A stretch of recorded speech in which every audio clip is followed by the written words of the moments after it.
Angajuk is a sperm whale that has about half, three-quarters of a small sailing vessel on its back. The druid who created Angajuk, who gave Angajuk intelligence, was named Anga. So technically, Juk is whale, and the name is Anga's whale. I feel like is what they're kind of going for there. But Anga gave the whale intelligence, so Anga could explore the sea effectively without being in an animal form. So they could actually explore as a humanoid. They created this ship and put it on the back of the whale in order to use this gigantic air bubble that kind of forms around the ship and gives the two of them increased time underwater and the full kind of experience of effectively having a submarine. But the kind of background story also of it is that Enga is missing. Engajuk kind of misses her partner, but in the long run, what it comes down to is Engajuk has outlived Enga in the process of everything kind of happening around the world. But Engajuk is a sort of taxi service, as you all have figured out. You can kind of go to that bell and ring it, and it magically contacts Engajuk effectively anywhere inside of the Sea of Moving Ice. And Engajuk spends the next, little bit of time kind of swimming to return to see if today it's Anga who is calling on her. And you've basically, I guess that's really what it was. I think you missed two sessions. The session before this, they set out into the Sea of Moving Ice with Engajuk and made a deal for oil that they brought back to Bryn Shindar. But among the things that Engajuk kind of shares is the actual rock that Arl flies upon is pretty much like her mortal enemy. The rock actually attacks Engajuk pretty much any time she tries to surface. It is in danger of being attacked by that rock. Um, but yeah, it's definitely that big old swimming whale. I think, yeah, the picture is in Discord, and I think I had it under the handouts, but I might have deleted it from the handout because it was kind of surprising that they returned to Engajuk last time. Yeah, it looks Wait, like I deleted it. I got lost somewhere in there. Did you say attacking her like the bird kind? Indeed, yep. Aurel flies across the sky most of the time on top of her rock pet. So when she's weaving the rhyme, she tends to be flying on the rock. The rock lives on Aurel's island inside of the Sea of Moving Ice, or Grinding Ice, Moving Ice. And the rock and Engajuk are effectively mortal enemies.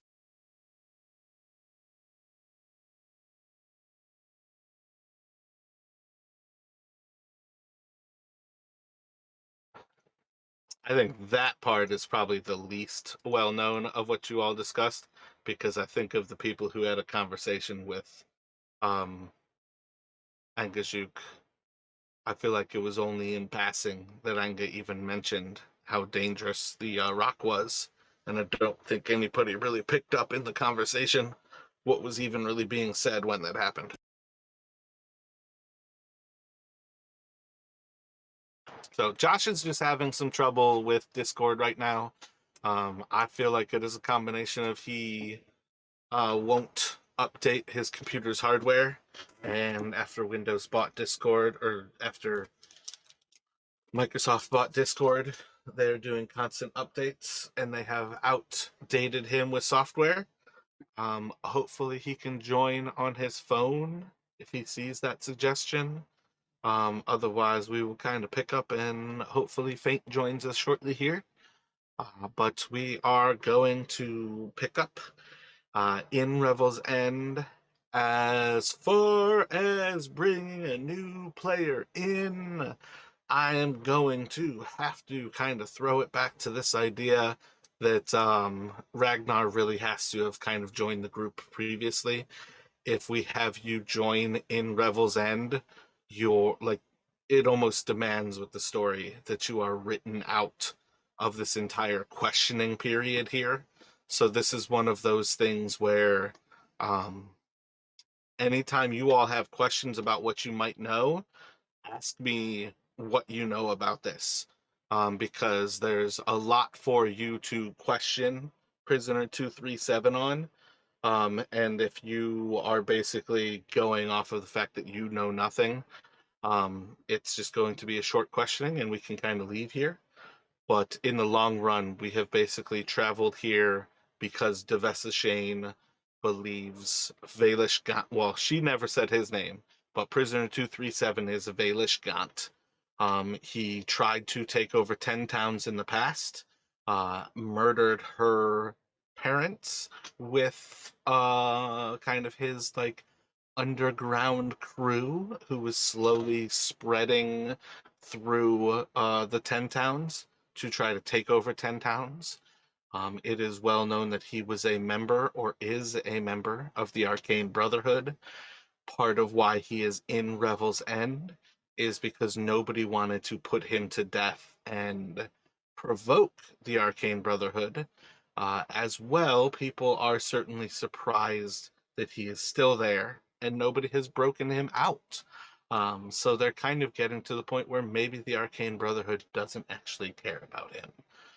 Um, but she's kind of sending you all there on a grudge, starting to hear rumors of other wizards who have come to 10 towns. Part of the dots connected on that is the wizard this group knows burned in East Haven. Some of the group was there when he was actually burned at the stake. And I think that kind of puts you all in the context of what's more or less happening as you um, are dropped off by Angajuk at the western side of Revel's End. It is this large panopticon. It is a star-shaped prison. The western side overlooks the sea of grinding ice. This cliff is about 200 feet.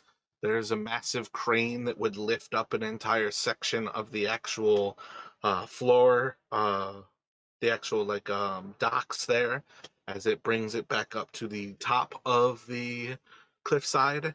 They would bring you into that western entrance, and upon welcome you of sorts into Revel's End, I believe you all would have given up your equipment. You gave up your weapons, rather.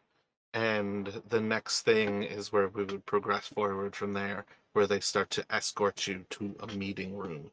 I'm pretty sure Faint actually gave the invitation from Devessa Shane to the guard who brought you up, and that guard is going to get the warden for you, who is Marta Marthanas.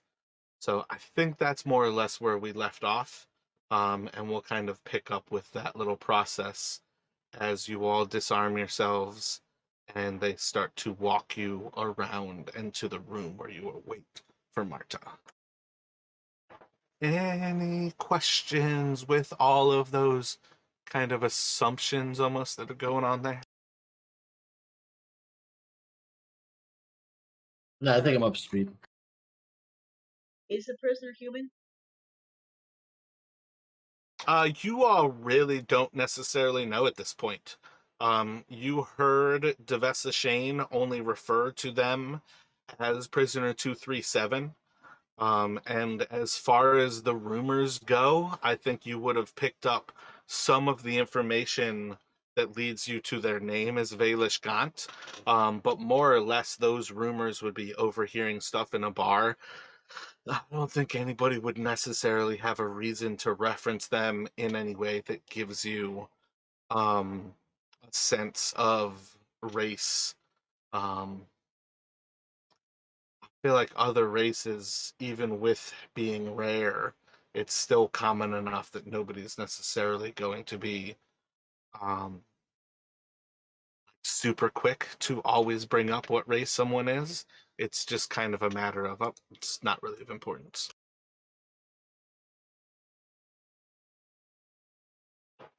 So again, as you all are basically disarmed inside of that western guard room, you are going to be walked in through this hex. I'm already off where I've revealed. So I'm going to slowly reveal that section actually. Going to be walked off around the actual like corner of this hex.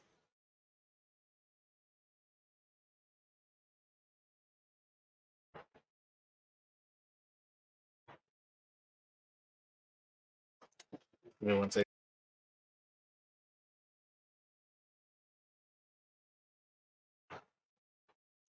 And then as you kind of walk around that edge, you're going to pass through one room kind of filled with stores, down through a long hall that kind of opens up.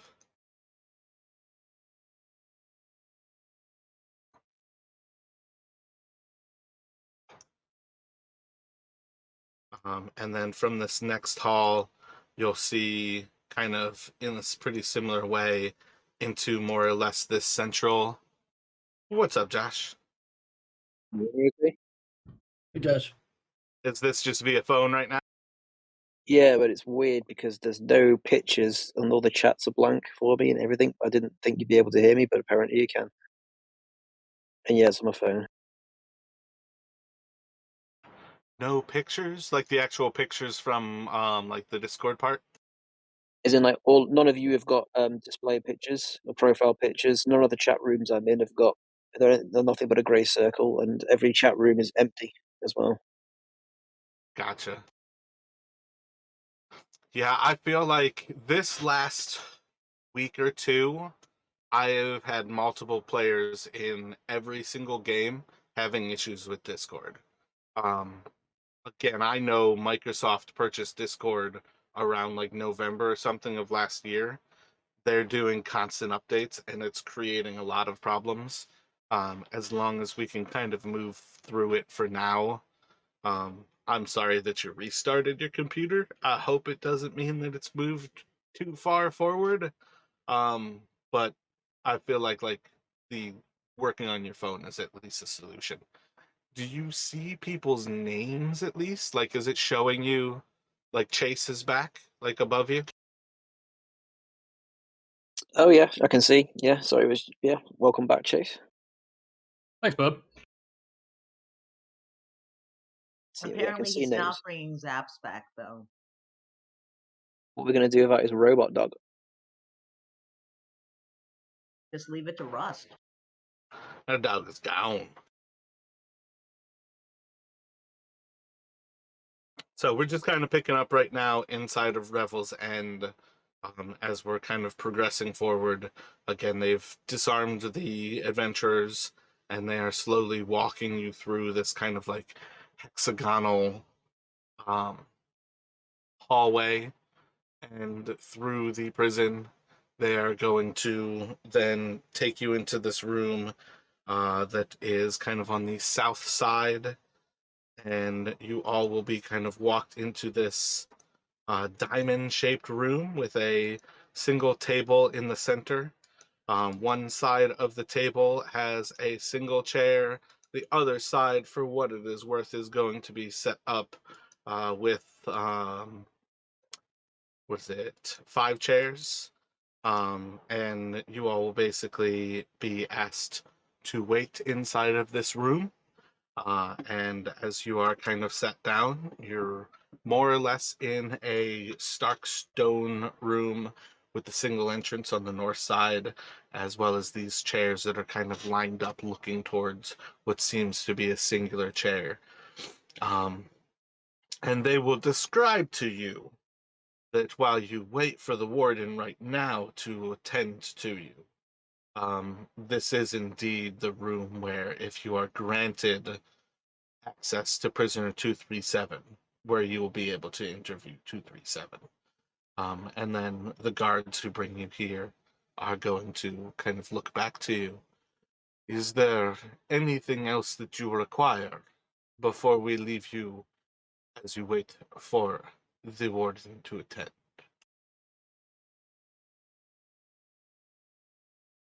Nothing for me, thanks.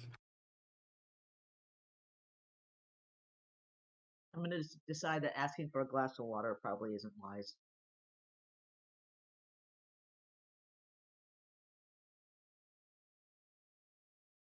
No, I'm good. So, assuming no one else asks for anything, you are going to watch as the guard kind of will leave this room, shutting the door behind you. The four of you are presently inside of the room alone.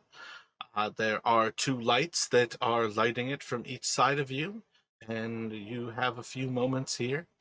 While you all decide what you would like to do with that little bit of time, can I have the first person who rolls a die roll any die? I'm basically looking for odd or even.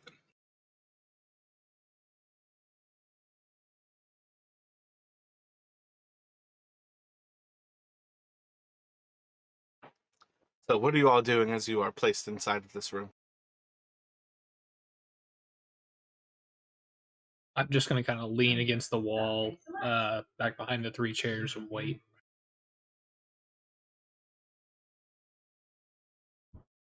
I'd just take Sorry, a seat and wait patiently. Holding shift to talk on my laptop like an idiot. I'm just gonna do inventory of my remaining jerky that I've got. I feel Maybe like no useful. matter how much of the inventory you ever hand out, you always have a shitload left.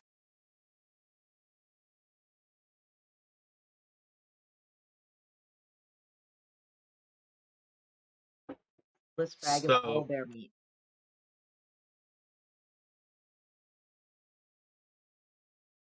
after about 4 minutes, the guard who took the invitation from you is going to return.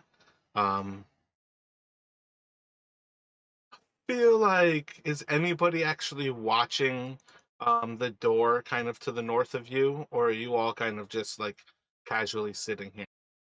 If the door's like a wooden door where like there's slats with like metal rods through them, so you can actually like see outward.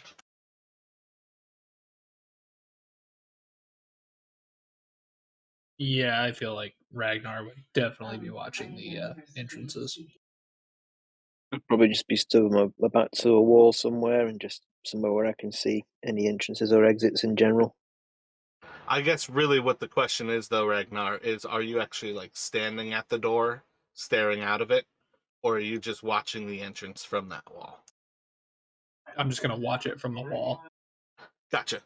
So eventually the guard who took the message from Devesashane is going to return to you all, and as he walks in, he's going to open the door, kind of look to you, and the warden, Marta Martanis, would like to apologize for you.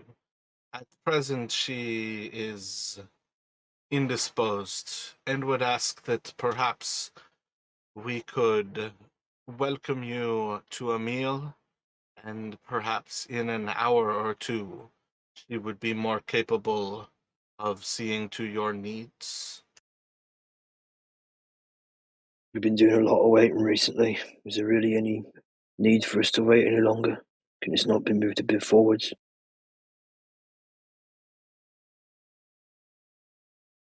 I can take a plate of whatever you have on hand. We can wait.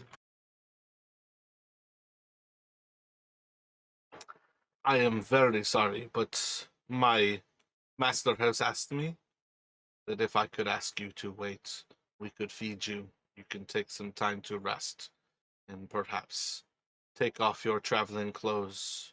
You can warm them and perhaps relax with some of our other off-duty guards, as well as the Council of Represent. Can I do a perception check just to see if he's like any kind of sketchy or if there's something weird going on? You can do perception if you want to see if he's acting odd. Insight would give you a little bit more understanding based on what you experience here. Yeah, let me. You mind if I roll insight? Nope, you can do it insight.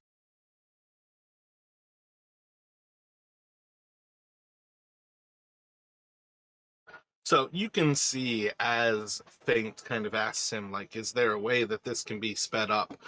This person is definitely like kind of like thinking quick on his feet as he's trying to answer these questions. You can see as their eyes are darting, as their flesh is kind of going clammy.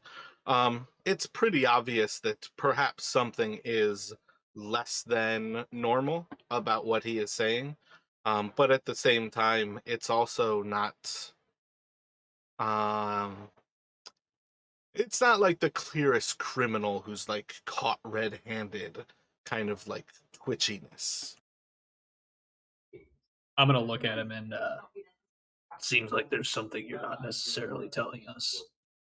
So what's really going on? It is not your business to know everything. If you would like to see the warden, you are more than welcome to a meal, and in time, my warden will see to you. Just so you know, we do come as friends. If there's something wrong that you need help with, you let us know and we can. I'm sure everyone will agree with this. We can help you out if there's some kind of problem. This is a prison after all, but if that's the case, then and it really is just a case of waiting, then I'll just sit on the floor like on a chair. You know where we'll be, and I'm not hungry, thanks. Not for fish, anyway.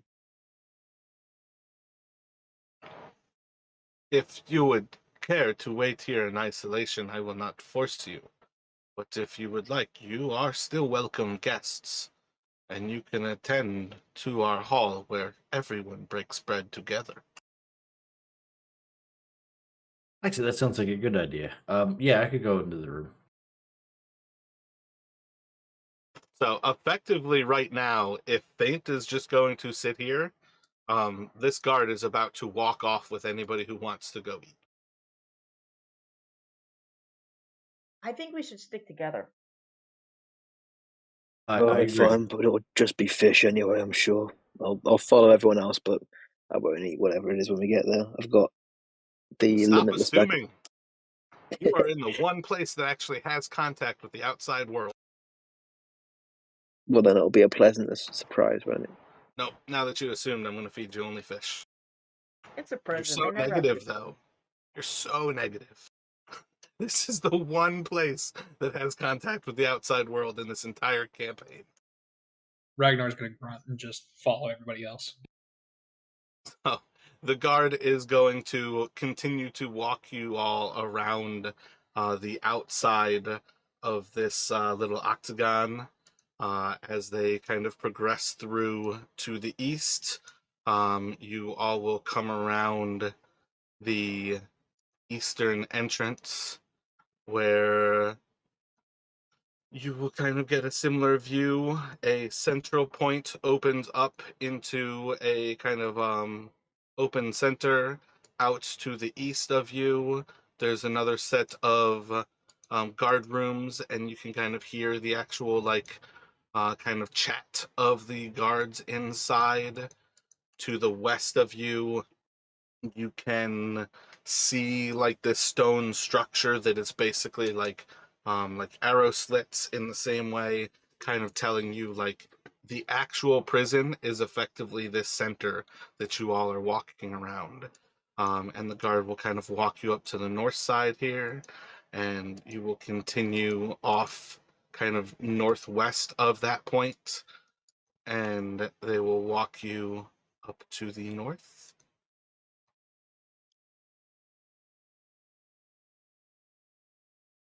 You'll see signs of um, probably a heavily barred door uh, with at least anybody who's relatively observant, like passive perception over like 13 or 14.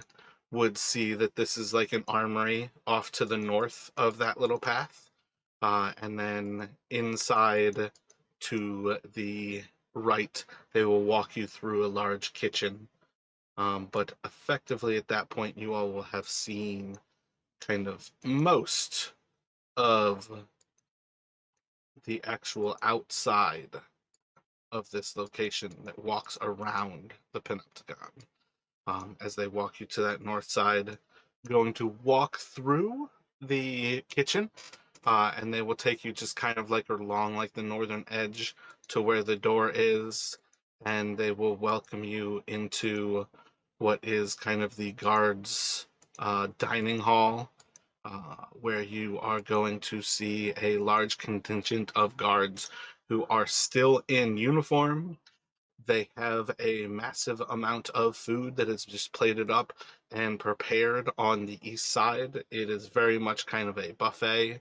And as far as things go, walking through that kitchen, this place is not Icewind Dale. They have all kinds of food. So there's pretty much nothing that you all are limited on here. But they will take you off into that room. The guard is going to basically welcome you to sit.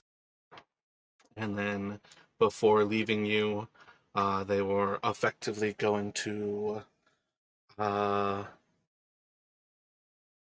I think for what it is worth, they will tell you, they'll probably go to one of the other guards and grabbing another guard, kind of pass you off into their kind of stead and just say, this is Pasiphae. If you require anything else while you are being kept here, please do not hesitate to ask. The warden should see you shortly, and I will pass it on to Warden Matthias that you are in their control at this point.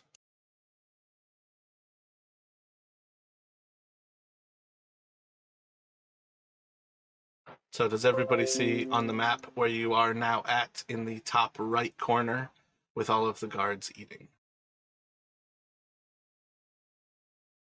Yeah, I can see it. Yep. And Yeah. let me get 3 rolls from the first 3 people to roll a die. Say my day, I'm looking for odd and even. Well, at least that explains why your Discord's not working. Yeah, crazy, isn't it? Probably Russian hackers. I was gonna say. You know what's fucked up is that would be a meme a few months ago. Now it's fucking way too real. Exactly, it's crazy. I know it's taken off topic when we're playing a game, but I've seen that Russia is going to a closed internet like China and North Korea as well. Ooh, Oh, that's wild. hopefully they use the same one that North Korea does. Then some kid with greasy Cheeto fingers in the U.S. can take it down. That would be the dream. Did you not hear about that? Some dude in the U.S. took down all of North Korea's internet for several days. That's Really? amazing. Yes, really. Yeah, it was absolutely incredible. So after a few moments, I think you'll see as 2 of the figures inside of here, very much seeming to be um, a little bit differently dressed than others.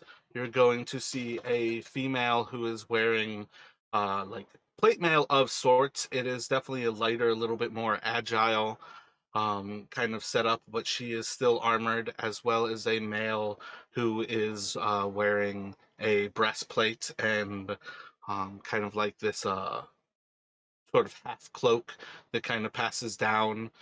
Both of them are pretty tall. He is a good bit taller than her at about like 6 foot. She's about like 5.5, but certainly tall. Both of them are strong enough that they could certainly be warriors or guards in this group. But one by one, the 2 of them are going to stand as the other guards kind of look towards you, and each of them are going to kind of come by to introduce themselves to you. And as the woman approaches first, she'll introduce herself. It is a pleasure to meet you. I am Jill Dorbo of Baldur's Gate. I am the seat of the Absolution Council here in Revel's End. It is a pleasure to meet you. Nice to meet you. Pleasure's mine. Reach out. And then kind of following her about in kind of the same like way of presenting themselves to each of you. You're going to have the other who's a little bit more, not necessarily like giddy, but he's certainly a little bit happier as far as his disposition goes. And hello, hello, friend. I am Voss Anderton of Neverwinter. I too sit on the Absolution Council, and it is a pleasure to meet some travelers in these lands. Hearing the word Neverwinter, Ragnar's going to kind of walk over to the buffet table and kind of just put his hood up a little bit, just try to keep inconspicuous. Let me get a stealth check from you.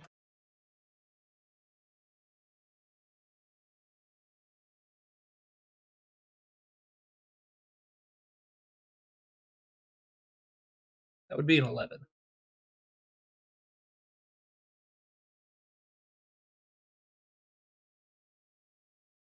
So as you all relax here for a while, you have time to discuss anything that you might care to with the guards. You've met two of the members of the Absolution Council. As far as things that would probably be shared with you, I think I vaguely passed over it, but many of the cities and towns that make up the Lord's Alliance have members who sit at Revel's End, and they are effectively like the parole board of this location. Many of them do not necessarily spend all of their time here. Some of them do. It just kind of depends on both the council member and how much they actually care. Very much like having congressmen in the United States here. I'm not sure how seriously people in Britain take it when they are on um, members of parliament, but we have people who absolutely do nothing sometimes and still get reelected. Um, but in general, you guys have some time that you can speak with guards. You can speak with, what did I say, Pasiphae, or you can speak to Jill or Voss. Do we have any questions while you all are waiting here in this buffet? There's ale, water, you got all kinds of different meats, salted fish. I know you guys want to get as much of the knucklehead trout as you can while you have this chance. But there are other choices for you as well. I'd like to Oh, take a seat down over by Jill and Voss and then see if I can get any information about the prisoner we're looking for. Just before I cut anybody off. Gotcha. go So for it. theoretically, I just randomly placed them on one of the tables here. If you all would like, we could certainly get you all at a table with the two of them. And they can kind of like basically have that little moment where a few of the guards kind of shuffle, and we more or less end up with Jill, Voss, and Pasiphae sitting at a single table on the north side, and you all are welcome to join them.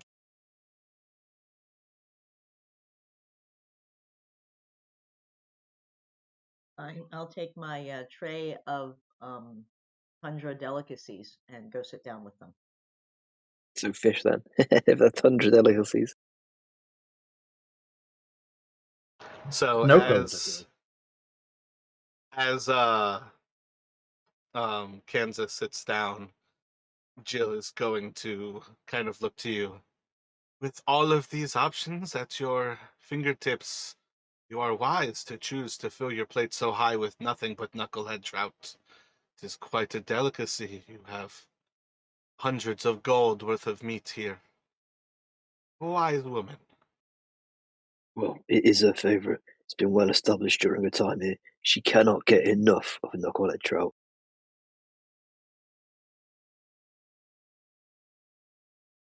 Jill Darbo, you said your name was, right? I'm from the Soul Coast myself, and may I ask what the seat of absolution is? As far as I can remember, it's some kind of representative from each major city here, right? This is correct. At present, myself, represented, a representative of Baldur's Gate, Voss, representative of Neverwinter, and then there is another who represents Daggerford. I believe he drank a little bit too much last night. Kriv Norixius will probably be around shortly here, but at present he was not around. Yeah, he probably will just sleep in. We don't tend to do much of anything any given day. Yeah, I mean, that's understandable. I can't expect all of your staff to be awake, alert, ready to receive guests at any given moment, so completely understandable. I mean, how are you finding it here? Is there many prisoners held here in total? Oh, it's absolutely horrific. I spend, and she kind of like looks over to Voss, what, 15, 16 days out of the year doing anything at all? Most of the rest of the time is spent in relaxation. There's time to exercise, do anything to prevent yourself from the illness of idleness. Doesn't sound all that bad. If you ever need somebody on the seat for, where am I from again? I've I think forgotten you're the name. Waterdeep. That was it. I just couldn't remember the word Waterdeep. If you ever need a representative from Waterdeep, you let me know, eh? I think you may find it's not quite a punishment, but it takes a little bit of renown to be gifted with. It's a punishment. You're. Are you from a noble family of Waterdeep? I didn't get your last name. Oh no, I'm no one of repute. No one you'd know anyway. Just a standard middle class happy family. But you know, as they say, everyone's in 10 towns for a reason, eh? The element that tends to be in 10 towns is one thing, but the Absolution Council is a little bit higher standard than those who would flee their pasts. Oh, don't worry about it. I read you loud and clear, and just envious of the fact that maybe you should see, not that you don't, but understand that maybe it's not all bad. It's cold, and maybe you're not fully utilized for your skill and ability, but certainly having a gig where you can just sort of relax is definitely something I'd be envious of. But the adventure in life's for me, and that's why me and my friends are here.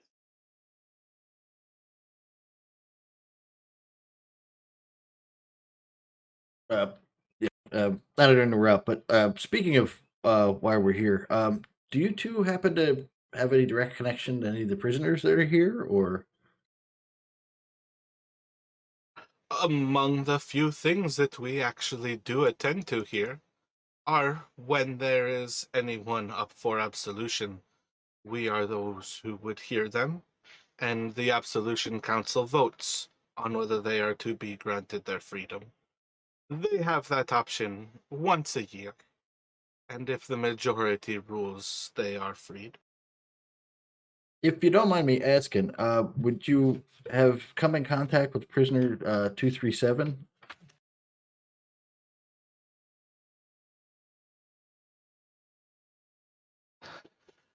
I believe 237 was seen around this time last year for absolution.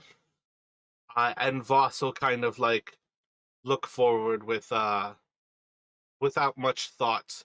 It was Kithorn of last year. The 237 was granted his seat before the Absolution Council. He was denied. They only get to be reviewed once a year. Oh man, I did not mean to drag you all over there as I was looking for the date. My bad. Wait, did I ever drag you all over into the prison? Yeah, you guys set yourselves on the prison. Mind fucked. Yeah. Yeah, it's just then when you check the date, he brought us over to the world map and back. It's all good now. Yeah, I didn't mean to do that. That was me going over there because I wanted to give you the actual date. And as well, my bad, Fink. I had to count the actual prisoners. But Jill would have been forthright with the fact that there are currently 18 prisoners inside of Revel's End. Got it, thanks. I'll circle back to that in a bit. I'll leave us have a chat for a bit. Is there anything at all that you can tell us about 237? Literally any piece of information would be helpful. As far as it is understood, 237 is a dangerous wizard who spent his time here in Icewind Dale trying to manipulate his way through security sales. And upon being explicitly stopped, made a move to kill the counselor of Brinchindar. And it was only by the will of adventurers such as yourselves that he was brought to justice.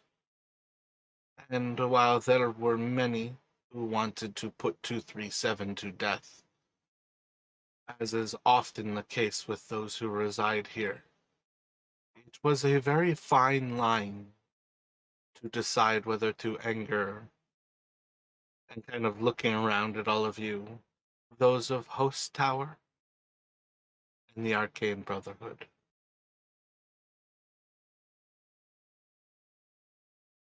Sorry, I might have been getting distracted, but did you say that he had applied to be on the seat of absolution, but was denied it, prisoner 237? I was basically saying 10 months ago was his last absolution council, like when he was viewed or had the discussion of whether he could be freed. Okay, he was denied parole 10 months ago. Got it, thank you. Has anyone from the host tower been in contact with him?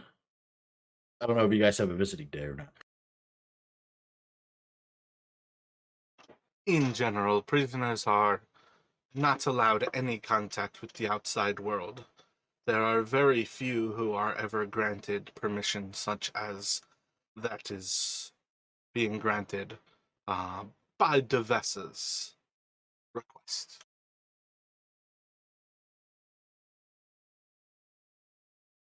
All right, so he's definitely been out of contact with everybody. Okay.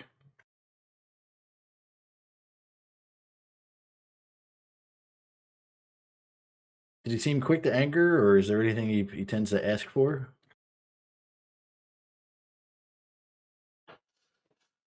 237 is perhaps one of the best behaved prisoners who I look after.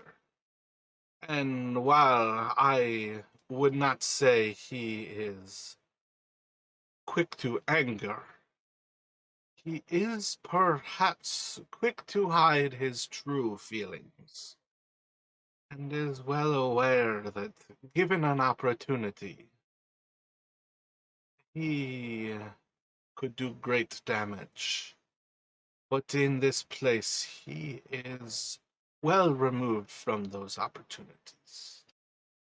Well, I was going to ask, I mean, we've all been disarmed on our way in here, security and all that, understand, but if he's a wizard, what exactly precautions have you taken to protect everyone here from him? Because he doesn't need weapons, right? He has been removed from those things he requires to manipulate the weave.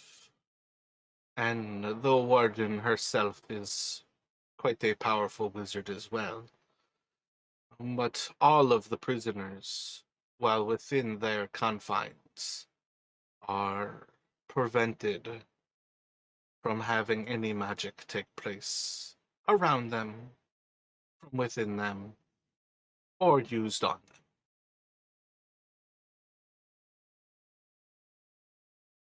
Sounds good. So, I mean, you said you had 18 prisoners here in total. Is he considered potentially to be the most dangerous of those, or is he perhaps the most infamous of them in any regard?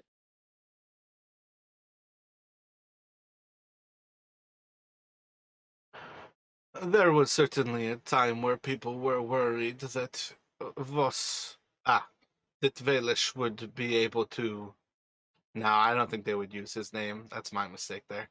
There's certainly a point where 237 was expected to be saved by the Brotherhood. I think with enough time, his will has been broken where he does not expect such things anymore. And I think we too, as well, have perhaps come to the conclusion that maybe his machinations in the past were his alone, and that the Brotherhood did not support such an assault on Icewind Dale.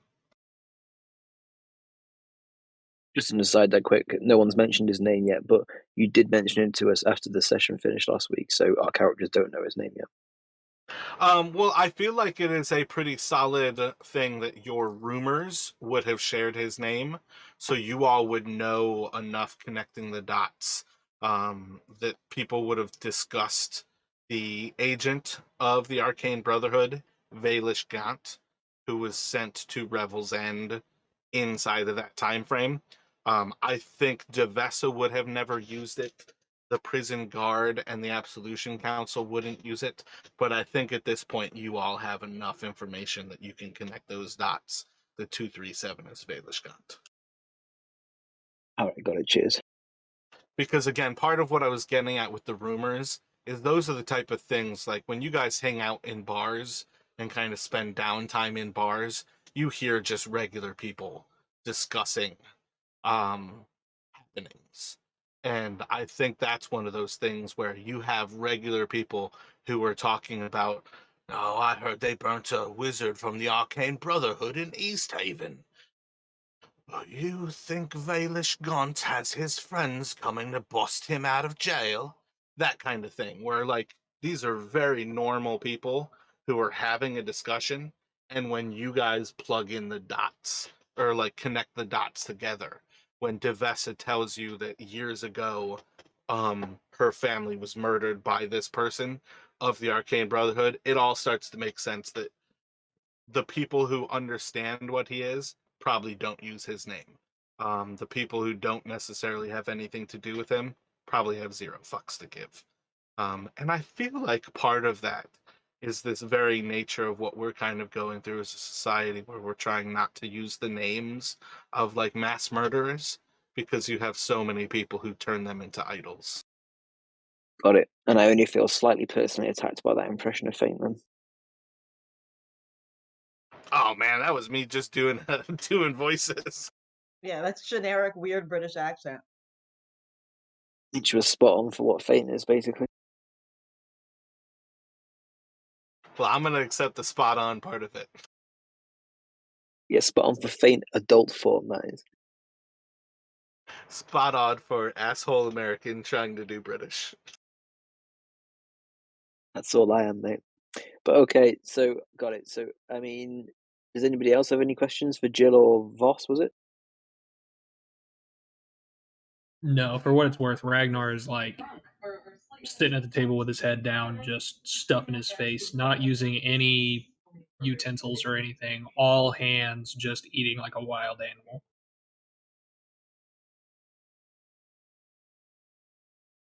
I So, what were you thinking there? should probably actually give a little bit of backstory about the character if we're just gonna like throw him in. I mean, you are more than welcome to have that discussion with the players. I think in the long run, we shouldn't have skipped over having you do a description of what you look like, and probably have the same from Kelric. Um, but I am always a very video game gauntlet style of player two has entered the game. Like, get to the actual playing. But yeah, like the two of you describing what you look like to each other. If you want to recap it, Kelrick, and you want to hear what Fate and Kansas look like, we can go to that extent as well. But the physical is more important to me than them necessarily knowing your backstory. It's purely what you would have had time to share if you cared to share it. Cool. Let's just move and groove with what we're doing right now. We'll do it on break or something. That sounds like a good idea.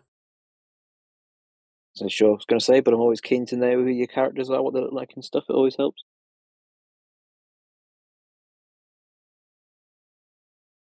So I think among the things that you would have picked up on is Ragnar is one of those people who, as they start to disarm him, he's just lifting weapons after weapons after weapons and just setting them down on the table, kind of thing.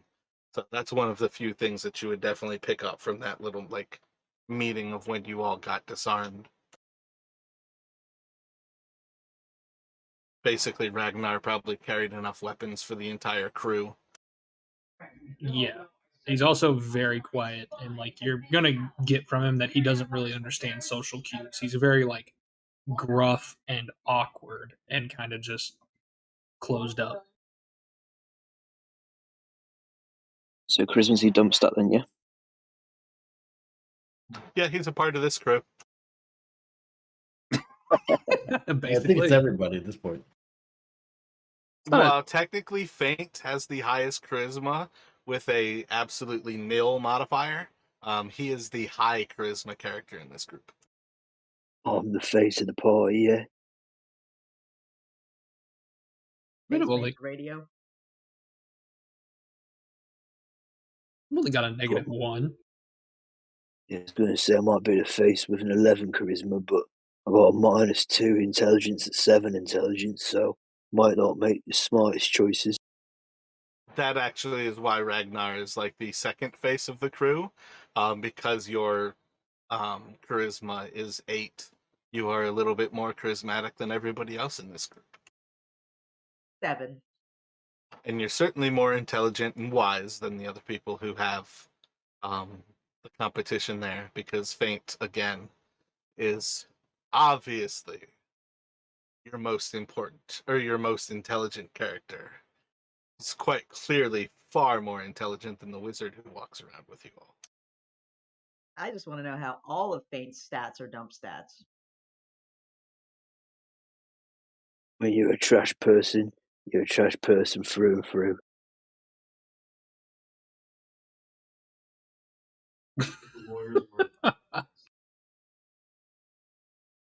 So about an hour into you all sitting to eat and whatnot, you are going to have another figure who makes their way out of this little eastern door. Oh, I don't know if I actually described that there, but so far the Absolution Council has come out of that little door there to the east of you all. And I think also you would certainly see every like 20 or so minutes, some of the guards are like cycling in and out. That most of the guards are not necessarily like sitting to eat over extended periods of time. And about half of them are leaving through the south little hall, and about half of them are leaving through the north entrance and the actual kitchen over there. But after a little while, Voss is, damn it, not Voss. Kriv is going to kind of like, not necessarily stumble, but surely not like solid on his feet, is going to make his way out of the council like bedroom areas there, and he kind of like will walk over, crash down on the table for a little bit, and really just not even catch what's going on in these conversations. Just kind of falls into the conversation. And he's probably going to just be silently there for about 5 minutes, while he doesn't really acknowledge that there's anything weird about you all being here, nor whatever Jill and Voss are doing.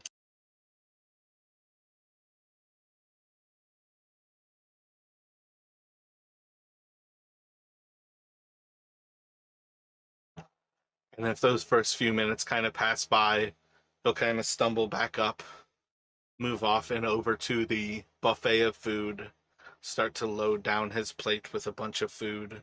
You'll see much of it tends to be some of the greasier choices before he plops back down with a mug of ale as well as his plate of food. Gonna spend some time eating before probably another 5 or so minutes goes by when he actually starts to look around and recognizing you all are not guards. The oh, hello. New guests, and you're free. Counselors? Kind of like look over you all. He'll pause for a moment at like Ragnar, looking over to Faint. What brings you to Revel's End? What? You must be Kriv. I'm faint. We've been sent here to speak to prisoner 237.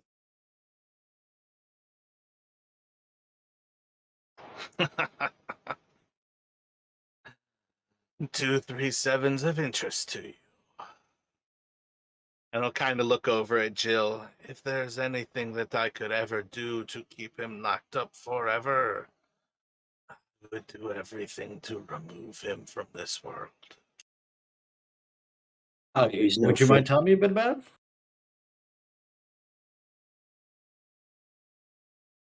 Anything would help. He's the most vile type of criminal there is. He has come to this land to try to usurp those who have their right to power. And he has tried to create his own power through manipulation, criminal action.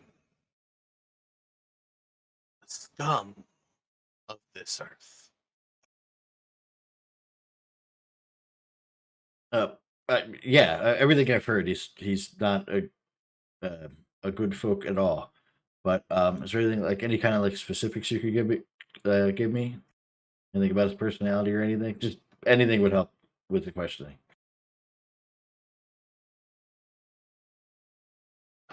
Jill's gonna butt in. He is a criminal. That is all it requires for Kriv to doom him to death. It has nothing to do with who 237 is. And she's just going to be shaking her head to him.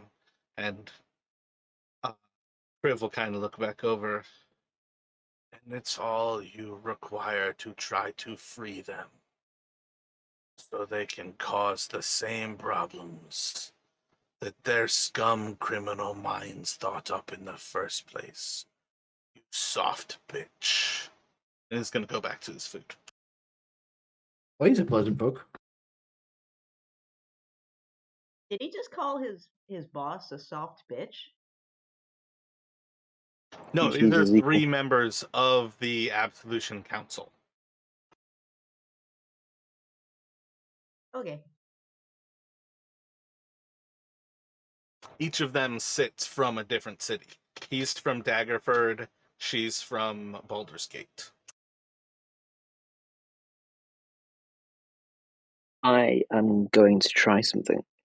And I am going to open a Psychic Whispers link with Kriv.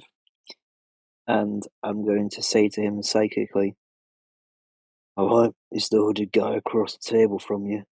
Couldn't agree more. Prisoner scum. And here we go.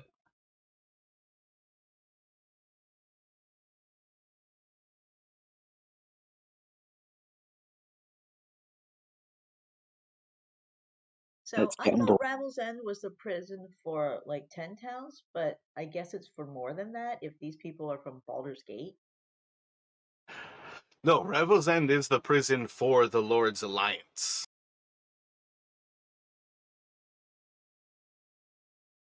10 towns sent prisoner 237 here because it's close by and they have access to it.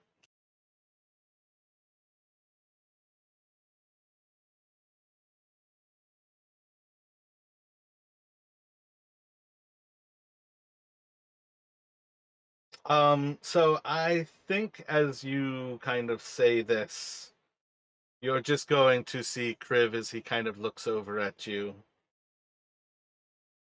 There's a 5-year sentence for those who would use magical powers to influence others.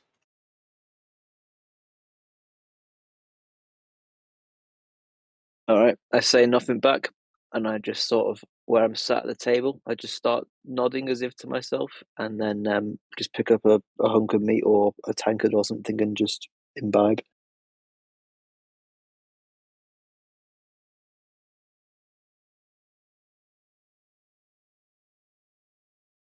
So he'll look back over at you after like another few minutes goes by and kind of staring bullets at you while he's eating.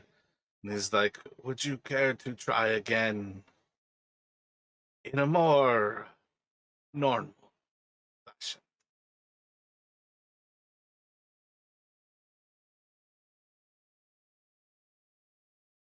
And I'll just sort of glance around the table, and then I'll just be like, well, I was just thinking, from the sounds of things, he sounds like a real, evil piece of shit, to be honest with you. He's a prisoner, yeah, but sounds like he was a real nasty piece of work, not a nice person at all. This is indeed true. He was attempting to take over 10 towns when he was thwarted, running a protection racket. He had agents in most of the towns when he made his bid to control them. And that was when he was stopped. His freedom, and he again kind of looks to Jill with this, should never be a question of whether it should be granted. And just to be really clear, we are not here under any circumstance to even consider petitioning for any kind of freedom. No, we've just been sent here to ask a few questions because he's a piece of shit, and some of the town speakers are after a bit of information. And unfortunately, this piece of shit might be the only one who can give some answers.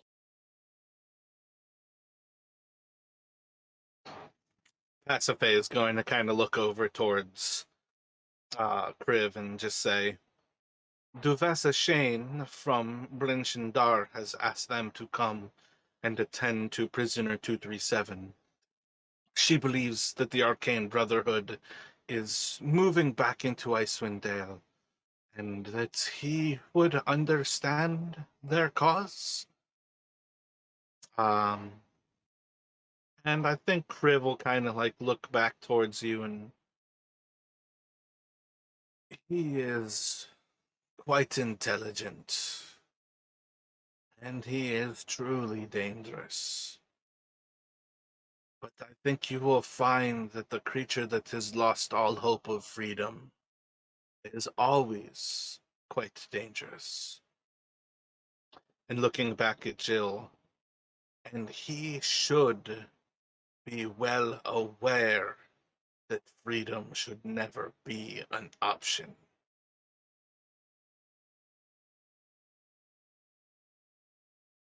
So, out of interest, then, I understand that you keep prisoners. Why is it that absolution is never granted in the opposite direction to freedom, and you don't make them pay for their crimes?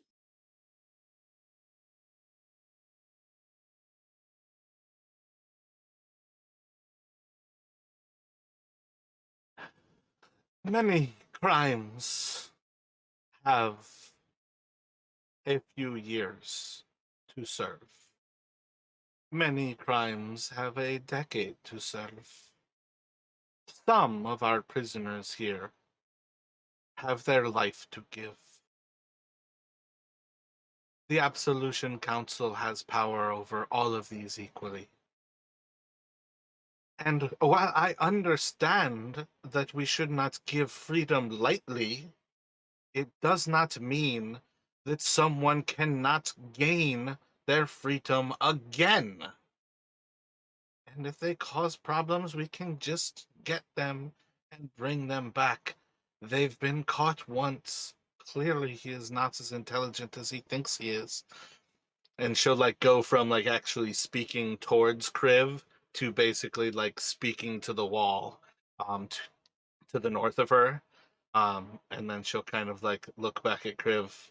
Oh, I'm sorry, I forgot. I did not notice I was speaking to a brick wall. Ragnar's gonna peek his head up for the first time and look directly at the woman. Sometimes a fox, once captured, cannot be captured again. Some animals want nothing but bloodshed and power. And he's gonna look back down at his plate and keep eating.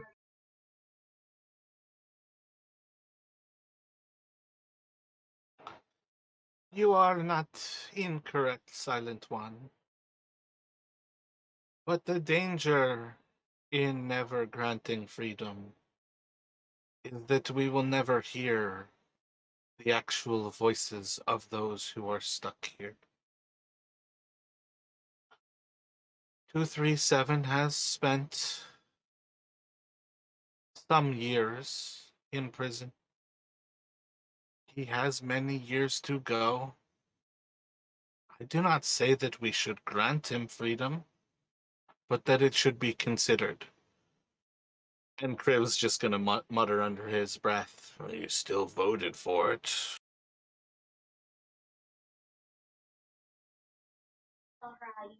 Ragnar's not gonna really fully look up this time. He's just gonna kind of peek at her and go, "Loss of freedom is something everyone should regret and to refrain from. Every man has a right to walk forward. But whenever a man or a being creates a problem for the rest of all of us, there comes a point when freedom should not be granted." And he's going to get up and go try to get more food.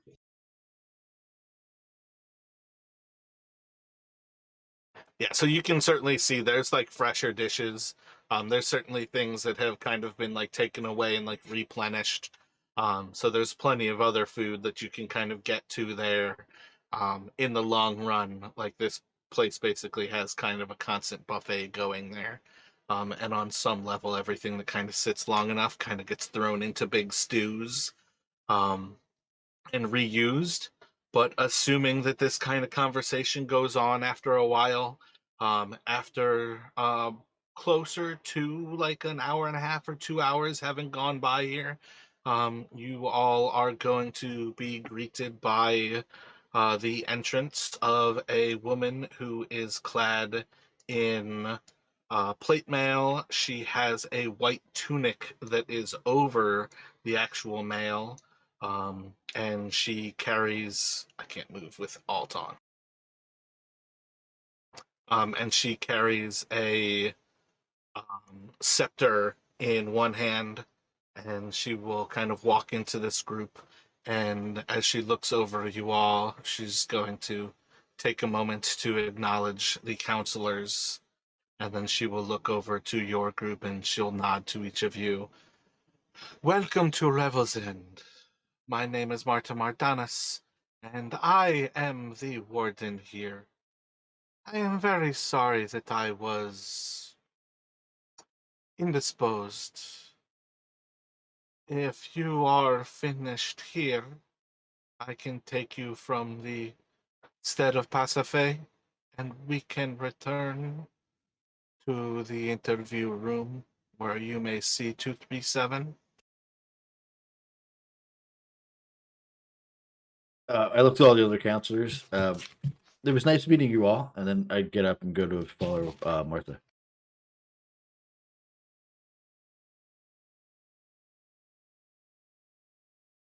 It's been a pleasure. Thank you.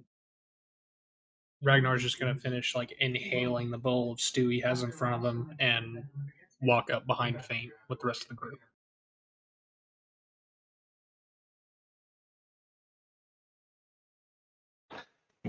Is gonna kind of like lean over, like, and past some of the other people in between you and her, and she's going to look over to Ragnar.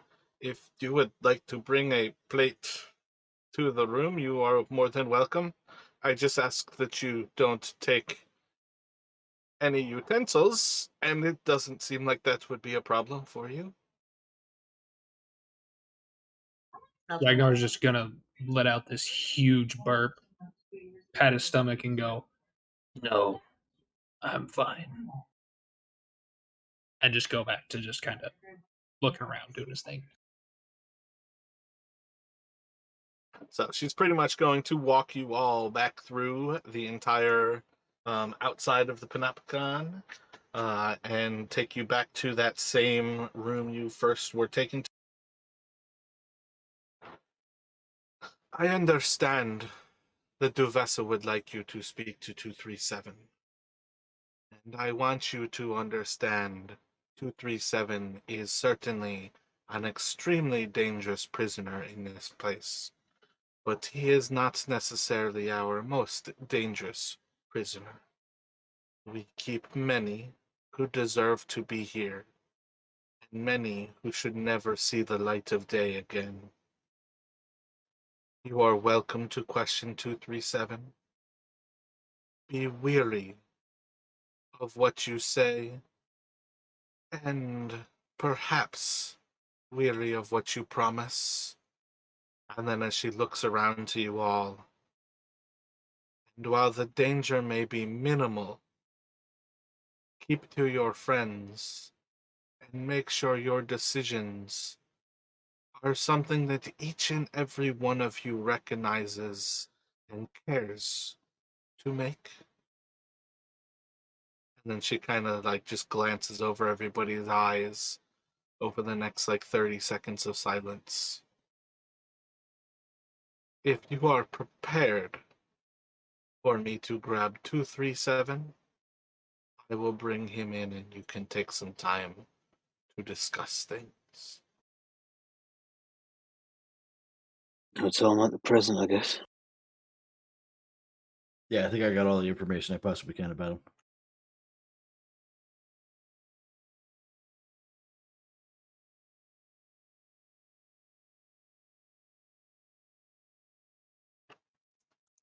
So, after a few moments, if nobody has any other questions for Marta, she is going to step away, closing the door behind her, walking through the actual hallway to the north, and disappear into the actual central corridor.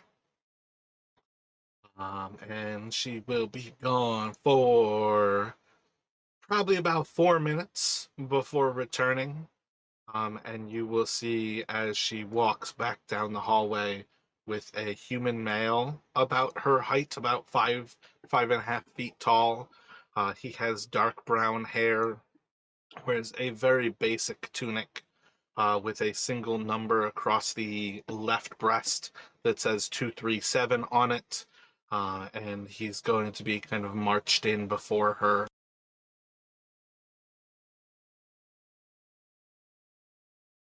And she will sit him down. She's going to take a moment to manicure. Manicure? That's goddamn it. Manacle. Manicule, I feel like sounds right. Manacle? Yeah, there we go. Manacle his feet to the actual chair. And then she's going to actually do the same of the chair to the kind of like there's bolts in the actual stonework beneath his feet. And with the last kind of moment, she's going to chain his hands behind his back. And then she's going to look to him. She's like, 237. You're granted this. Use your time wisely before you are returned to your cell. These people have questions for you, and it would be wise of you to answer what they require. And then she is going to step out, shut the door, and leave you all in peace. Just as a really, really unhelpful question, because I've forgotten and it's not in my notes, sorry. What exactly was it Duvessa wanted us to get from him again? Was it see if he was linked to the Brotherhood with something? Yeah, she thinks the Arcane Brotherhood has plans against 10 towns. She we kept trying to get more information, and she kept saying like how awful they were. Yeah, again, part of what I gave you all as a little bit of extra information here is Devessa Shane very much dislikes this person for what he has done. It is entirely in your realm of knowledge that this is a town speaker who is overreacting to somebody who might connected, but there's no solid connection here. You all are just basically trying to find out what he knows about the Arcane Brotherhood, why they might be here, what kind of things that they might be doing here in Ten Towns. Um, Basically, Devessa was like, go there and get him to fess up with what he's doing so we can stop his plans. And you guys are walking into a prison where it's like, yeah, it's Yeah, probably not this guy's plans. yeah. But what I was thinking, it is linked to what is happening that she sent us here to find out about. Oh, this is like the start of the rumors that the Arcane Brotherhood has come to Ten Towns. Oh, that's it. Just we need to speak to him to find out if the Arcane Brotherhood has returned. Nothing more than that. Yeah, it's a very, very thin thread that you guys are sent here on. Okay, got it. I think that was the problem. Is I thought that I was forgetting something. Like there was an event that's occurred, like something's happened, and she thought the Arcane Brotherhood were responsible for it. Okay, so it's just have the Arcane Brotherhood returned. Got it. Thank you. Yeah, the prisoner who got burned in East Haven was a wizard of the Arcane Brotherhood. Rumors of the Arcane Brotherhood coming to Ten Towns got to Devessa Shane, and she's sending you all there because, as far as she's concerned, 237 Vaelish Gant is like the devil who controls all of the Arcane Brotherhood, and he must be stopped. She's very much irrational, like in that one aspect.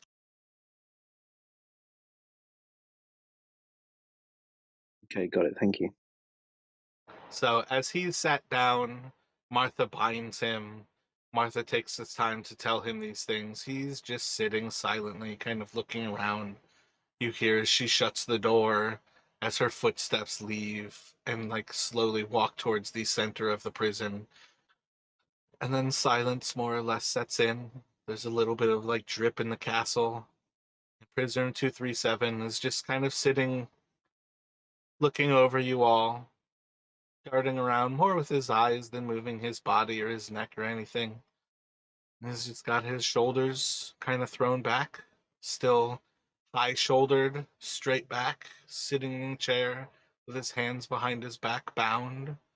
And he's just silently watching you all, looking over the party. Just get up, walk around slightly, and just stand behind him.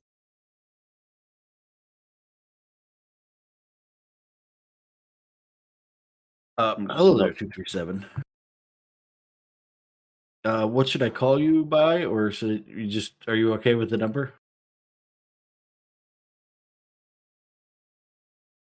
He's just gonna kind of like look to you.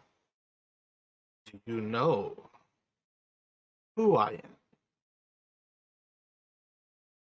am? We know of you.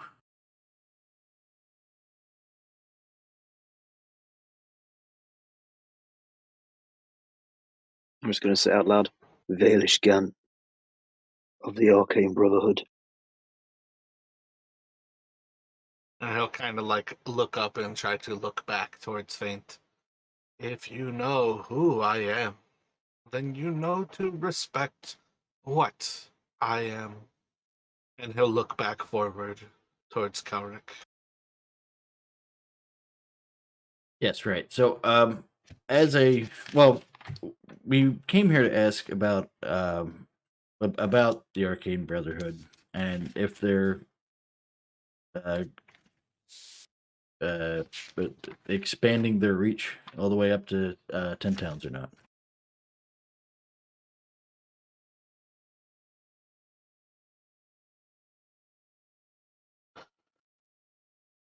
You have seen signs of their movement here in Ten Town.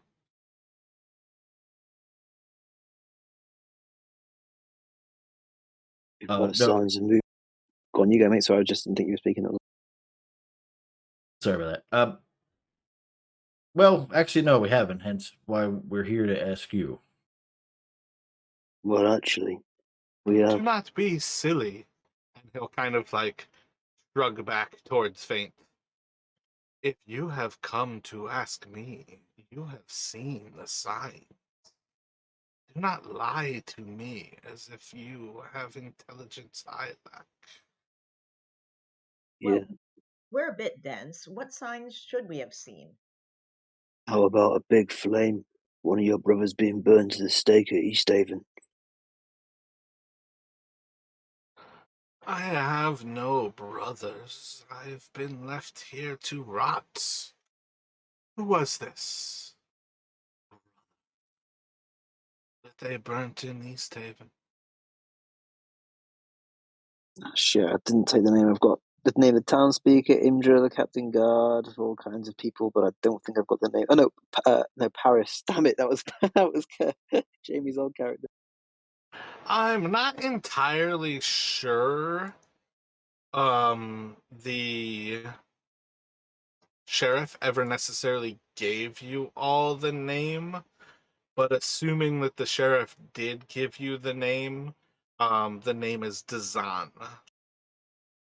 And that Okay. again is I could dig through my notes to try to find it, but for what it's worth, we could say that you guys have uncovered his name is Dazan.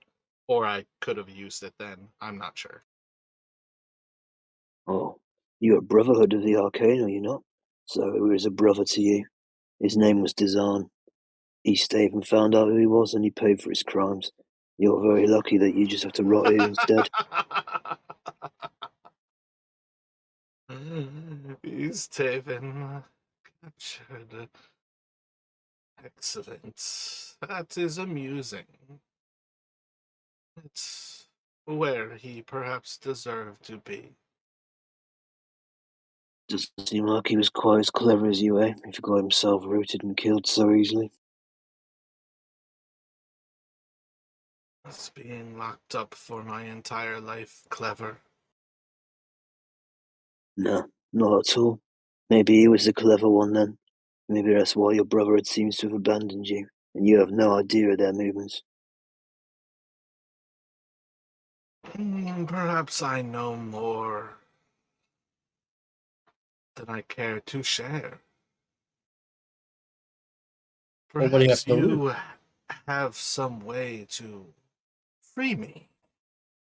And as an ally, I could pay you in many ways. With knowledge, with gold, with magic. I'm sure there's ways we could help you be free. I'm sure there's ways you could help us, but to be honest with you, you've been sat here rotting. I don't think you know too much. I think you should quit playing games with us and tell us what you know. Yeah, My friend, I have been rotting. Games are all I have. Before death is sure to take me. Why, without freedom on the table, would anything look better to me than games? well, you're either here or you're in your cell. So either would you rather go back to your cell all by yourself, or we could just have a chat? No, no, no. I must say, this is a pleasant change of occasion. But you know what you care to discuss. I know the Arcane Brotherhood is back in 10 Downs. I know of the Zan as he kind of looks up behind him at Faint. And I could tell you more things about him. Can I roll? Perhaps. What are you thinking? Can I roll to see how full of shit this guy is?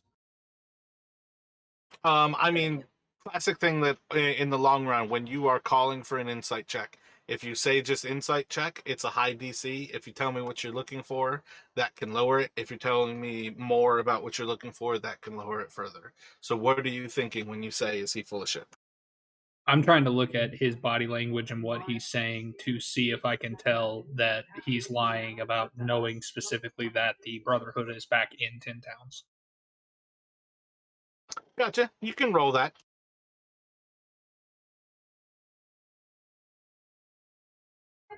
Yeah, that's As far as things go, this is a very confident person in the way he is discussing the fact that if you've come here to ask him, that tells him you have a cause to believe the Brotherhood is in 10 towns. And while it might feel cocky to Ragnar at present, that's kind of the air that he has. This is the first ray of hope that perhaps this is the first sign that they've come to 10 towns to free him. Or perhaps this is just the sign that with the Arcane Brotherhood in 10 towns, hopefully it wasn't only Dazan, but if there are more, he might be able to leverage this against you all to free him. Just going to sort of slowly pace around from behind him, around the side. I'm going to, well, seems to me like if the Brotherhood is back, it's because they were going to finish what you couldn't finish. Whatever your failure was, it's been chalked up and they've written you off. They were going to free you, they would have done. Don't seem to me like they're gonna. So, are they still your brothers, or, are you going to earn your freedom with, by the way, what seemed to me to be a bit of a split council? You could be close to freedom if we could put in a good word for you. And if, say, the Brotherhood weren't a threat anymore, then you wouldn't be a threat anymore, and you'd be much closer to your freedom than you think. Roll an intimidation. All right. Or if you want, it can be a persuasion, but that feels like intimidation.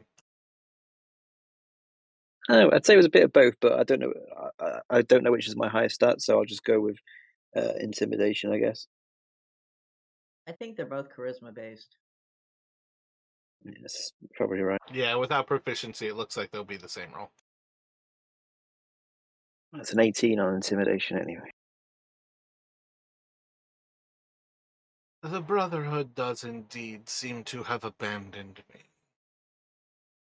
I think it is clear that they do not care to take over 10 towns. That is not why they've come here. And perhaps it was an oversight on my part to think that they would care for me to take over 10 towns. That mistake was made. I am paying for it. But it does not leave me without information to share. And to show you that I would like to work together. I will share the less important information of what you've already discussed. The Zan was a very powerful wizard. But like all wizards of Thay, he wants magic for himself, for Thayans to use, and for all the rest of the world to go without. The world is a better place with wizards like the Zan having been burnt at the stake. So Thayan was a wizard of Thay. Sorry, Daza was a wizard of Thay. Zan, the wizard who burnt in East Haven. My mistake. Seems about right. Seems to have a few little trinkets that were Fey-like that have been quite useful. Did you just say Fae? I Yeah, said Fey. Thay is a area in the continent of Faerun. Oh, I thought you were saying Fae Elven. are what elves are Yeah, sorry, I in thought you like meant the the Fae Elven. realms. Yeah. So I don't think Faint has any reason to mistake that. But as far as the language that we are using here, it's very easy to mistake that. But as an elf, there's no reason for Faint to kind of misinterpret that. Um,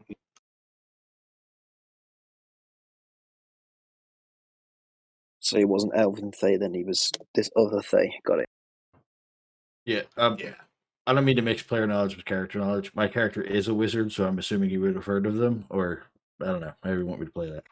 You can do an Arcana or a History check here. Yeah, that's precisely where I mean, like on a regular basis, if you guys are curious about something, there is always the room to just ask me, like, what do I know about this?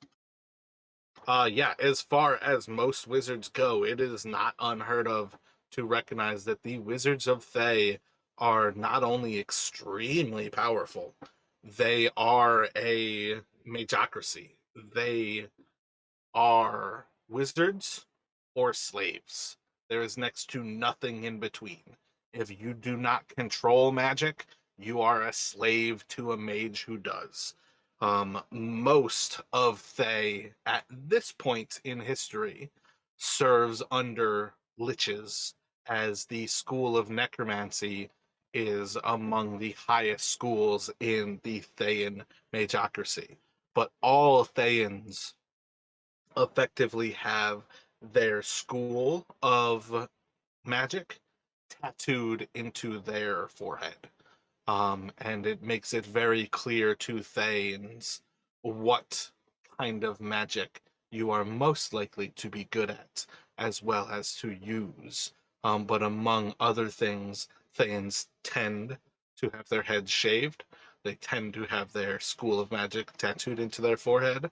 Um, and many, probably about half of them at this point in history, are necromancers.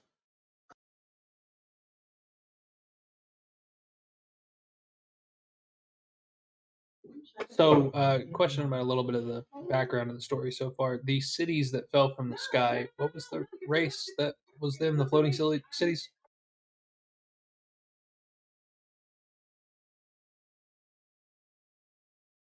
This is Chase's knowledge. I don't believe those have come up at all yet. They did when I was playing Zaps, because you mentioned something about there was one out in the tundra we could go look for. Yeah, definitely, because with the chat about how Matt Mercer borrowed ideas from real law to create his splinter law. Gotcha. So you all would then have the first hint at the Netheril are a group of wizards who fell around 1,000 years ago. I feel like the rumor would be inside of the party notes that you all can look at, and that is probably the extent of what you all would know at this point. Because if you've heard of it, but we've not actually gone there, you guys only have that actual rumor.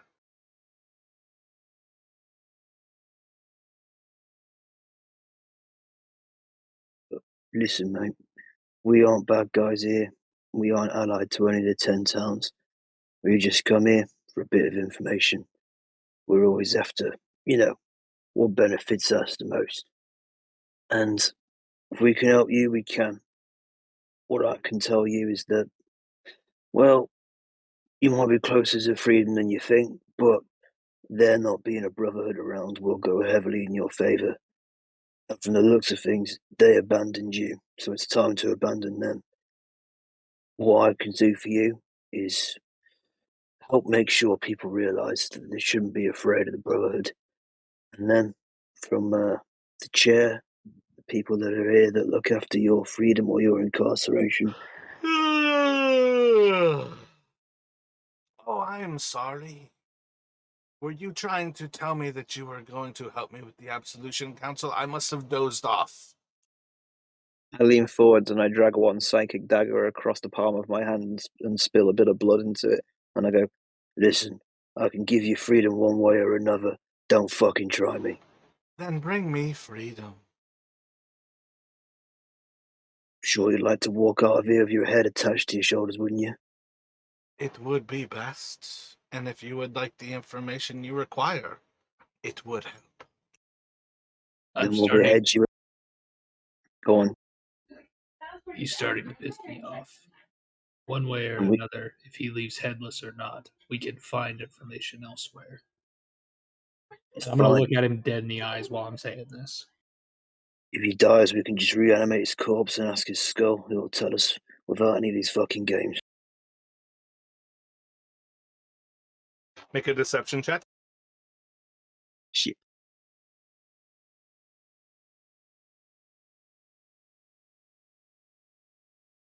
Only a 15.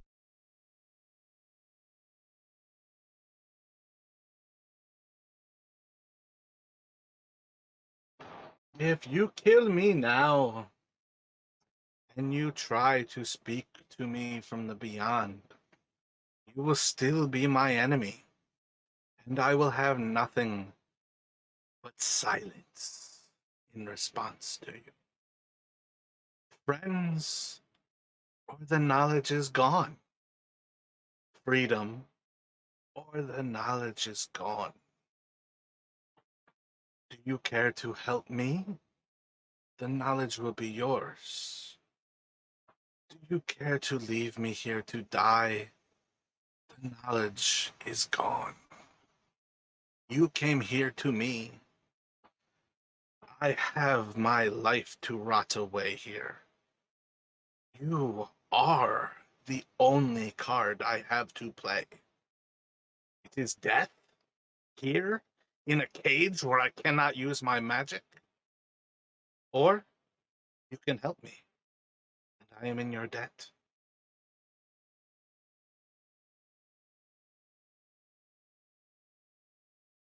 And be our friend then. We're not here with the primary goal to hurt you. Tell us what you know and we will try and help you the best we You're can. not going to use me for my knowledge. It is my only card. I am not an idiot. And he's gonna look over towards Kelric. I am yours to decide whether we help each other or whether everyone goes about as if this meeting never happened. You have learned nothing of value from me, and I have learned that you are my only chance of freedom. Look, Fred, I believe you. My two rather intimidating friends, they don't seem to be convinced. Um, we we can put a good word in for you, but I can't convince these two to go along with it unless you give me something to prove that I have proved you it know. with my knowledge of design. I cannot give you any more information without weakening the possession that I have. You all must make your decision with what we have discussed. I look around the room at the rest of the party to see if they have anything else to add. I just look back at Kelric and I nod. All right, I think we're good here. Unless there's anything else you guys want to give, because you won't add anything else unless we can assist in your release. Am I correct? And I stand behind him again and I say, well, if you won't give information unless we agree to be friends, then, well, at this point, why not? We've got nothing to lose. So, what is it you want? To be friends? It's gonna look back towards Kelric. Freedom. It's the only thing that I require.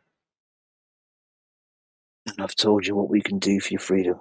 We can go through the seats, we can go through the Absolution Council, and I'm sure that the town speakers of 10 towns who rally behind our cause can intervene and make sure it happens. We have the power from what I've seen and from what I've heard. Looking towards Kelric. A discussion with the Council of Absolution does me no good. This is not freedom for you to talk about freeing me. This is not the first time you have been a criminal. Free me. Save me from this prison. We can't physically get you out of here. There's just too much. The walls are thick. The people are many. Talking or convincing others to let you free is the only way we're going to be able to do this. How is it they've taken your magic, friend? I missed that. What was that one? I said, how is it they've taken your magic, friend?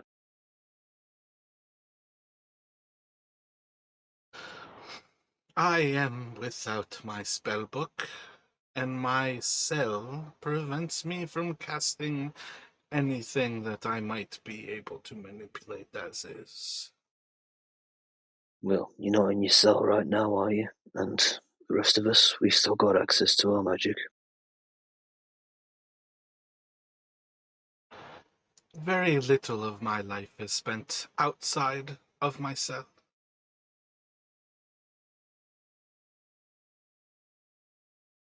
Look, And he's going to take a moment.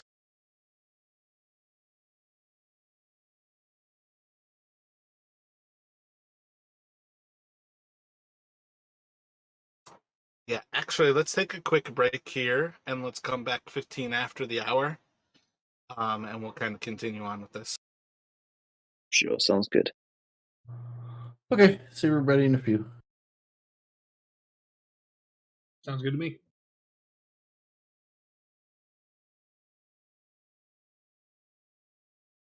Are you guys back in chat?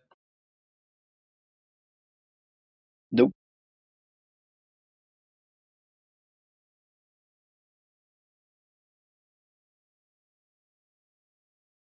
And by that I mean yes.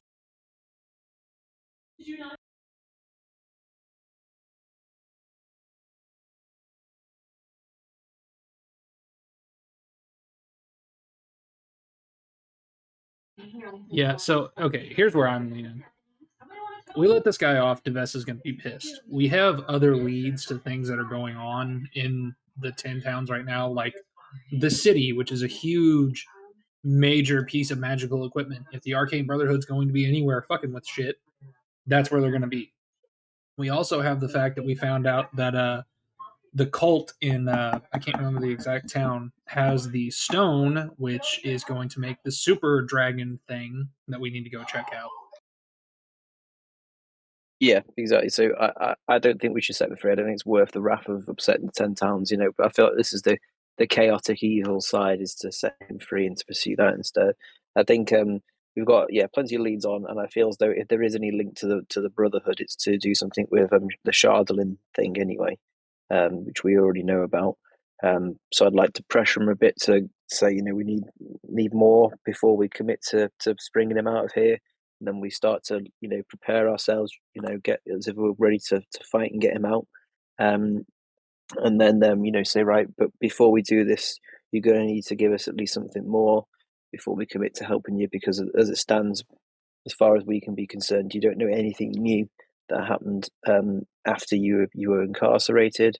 And then he gives us a bit more, and then we stand down and go, right, anyway, enjoy the rest of your stay, and we leave. Yeah, but at this point, I just think we should say fuck him, because either we're gonna try to break him out, or he's not gonna give a shit. Like, we're at that point. Well, we've got nothing to lose by trying. Sorry. Yeah, I agree with Chase on this one. I feel like we got as much as we're going to get out of him. I don't honestly think he has anything.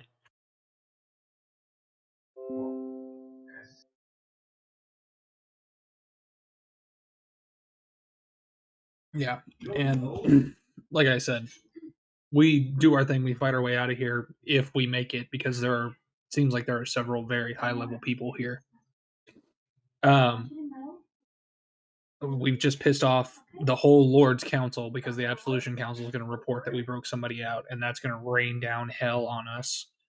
And we're going to piss off Devesa, who is like one of our main contacts speeding us information.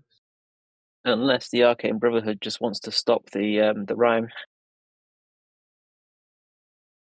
They seem a little sketch. I'm sure there'll be an ulterior motive for it, but their goal could be to stop the rhyme from continuing, from whatever it is. It could be the ultimately the good, the solution that we want, which is to free the 10 towns from this curse. But it doesn't mean we necessarily agree with the reason why they do it, how they do it, and what they want to do to capitalize on it. But my point is, though, is that we don't know what it is that the Brotherhood wants. It could be anything at this point.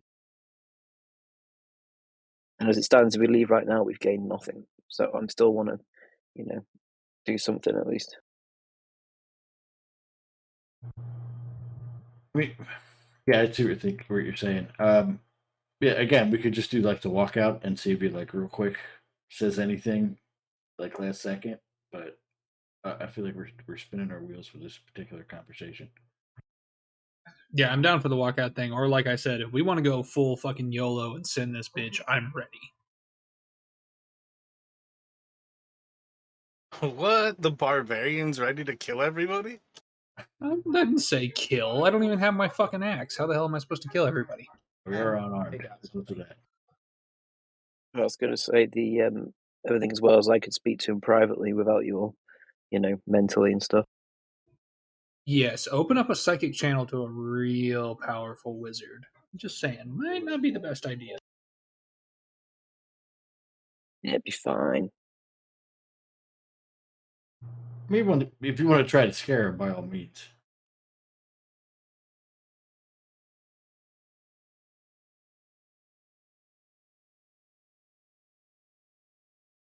Also, I'm not playing complete murder hobo barb. Just I like barbarians.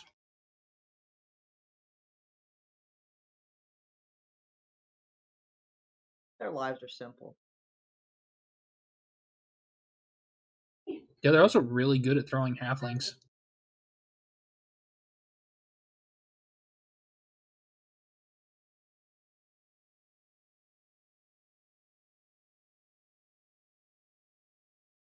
Shit, did I say that out loud?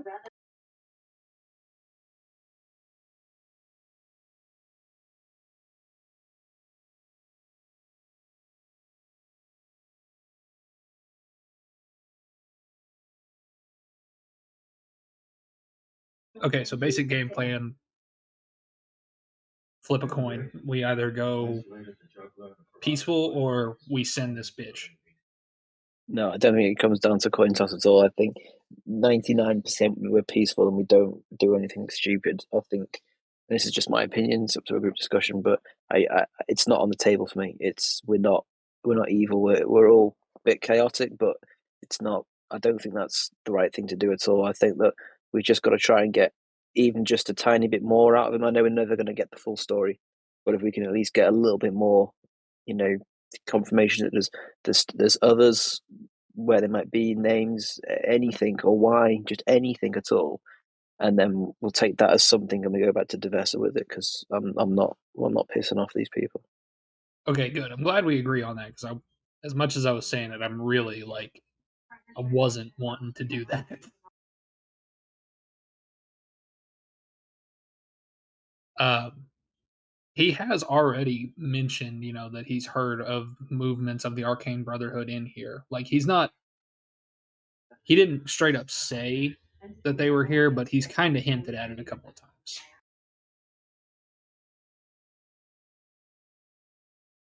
I mean, yeah, we do have some information to bring back. I'm not saying it's great or anything, but yeah, he specifically said that they don't want to take over 10 towns, and that Dazen was a powerful wizard of Thay, and he think that was more of he was doing stuff on his own.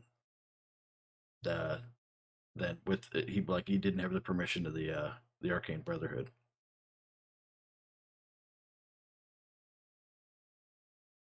So I think everybody's back at present. Yes. Yep. Yeah.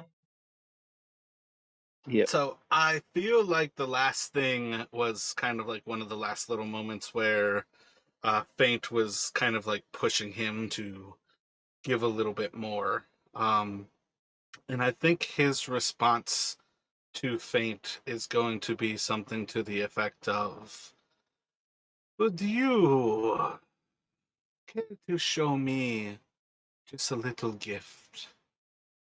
But a copper piece, perhaps removing my bindings, and he's just gonna kind of like wiggle his hands a little bit. I'm not removing anything until we know we can trust you. And at the moment, you've given us nothing. You've told us stuff we knew before you were incarcerated, and you told us you won't tell us anything more unless we fight 100 men to get you out of here. I'm not listening to anything unless you give us something, a reason why we know, and my friends here can believe me when I say we can trust you. We need a little bit more. Oh, you've never just stolen for the thrill of the thief. Just a few moments with my hands free. Just to feel the coin once more. Smell copper. I'm gonna walk up and just stand pretty much right next to him.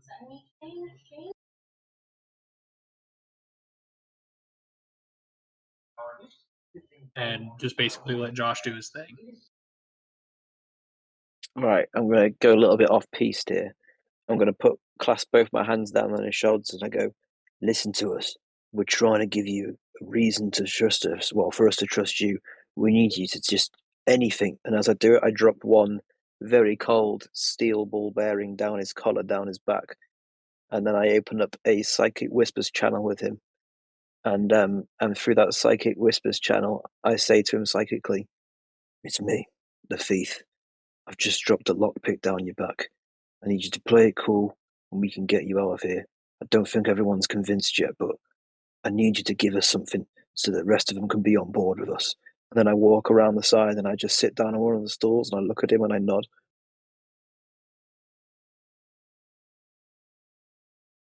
A lockpick and a ball bearing are two very different things, Josh. They are, but I can attest to it that you wouldn't be able to feel the difference, I guarantee it. He's going to utter a few words in a language that you don't speak.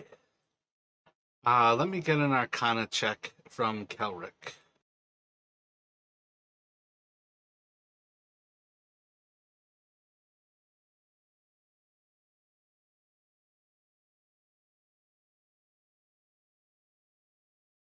You hear as he starts to mutter very simple, very, very basic magical words.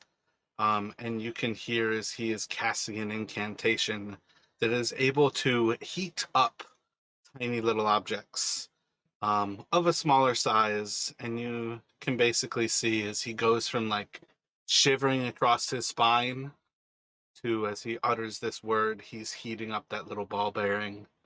And he kind of feels it sliding down his back as the chill goes away and it starts to turn to a heat. And you see as he kind of relaxes it away. And he's going to look back towards Faint. Do I know what he's casting? Oh, my bad. If I described it like that, that wasn't enough. Prestidigitation. Okay, that makes sense. So he's just going to look back over to Faint. I require you to free me. I lose all of my powers when I walk back into that cell. To have a lockpick or not would not solve any of my issues. I require friends willing to risk their all for me to risk my all. Was that psychically or out loud? Sorry. Out loud. I say back to him psychically, you're an idiot. I could have been the chance there. We'd wait for you outside of your cell, created a distraction, could have got you free and fought you free, but you want to play it that way, that's your call. He's going to mutter a few more words. And let's see. Would any of this set my danger sense thing off? At present, I don't see any reason for danger sense, but give me a few moments and I will figure out how I'm about to describe this. Okay, I just want it like stated. Ragnar's standing beside him, like fists balled up, ready. If he tries anything, I'm gonna knock the fuck out of him. Or try to snap his neck or rip his tongue out or something.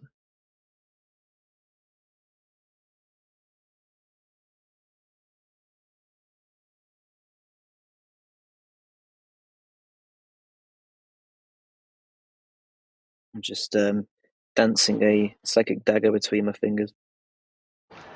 Yeah, so I think at this point he's just going to mutter a few words. And I need. Let's see. Let's go for.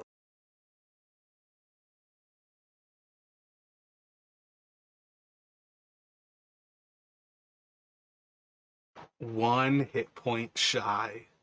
You dirty son of a bitch. You're just going to see as the entire room kind of starts to drift with tiny little speckles of color that almost are just like a little bit of an entrancing kind of like confetti kind of falling through the room as he's staring at Kelrick. And as they start to brush across Kelrick's skin, having no effect. Across Kansas, no effect. And maybe in the corner of his eye he could see Ragnar.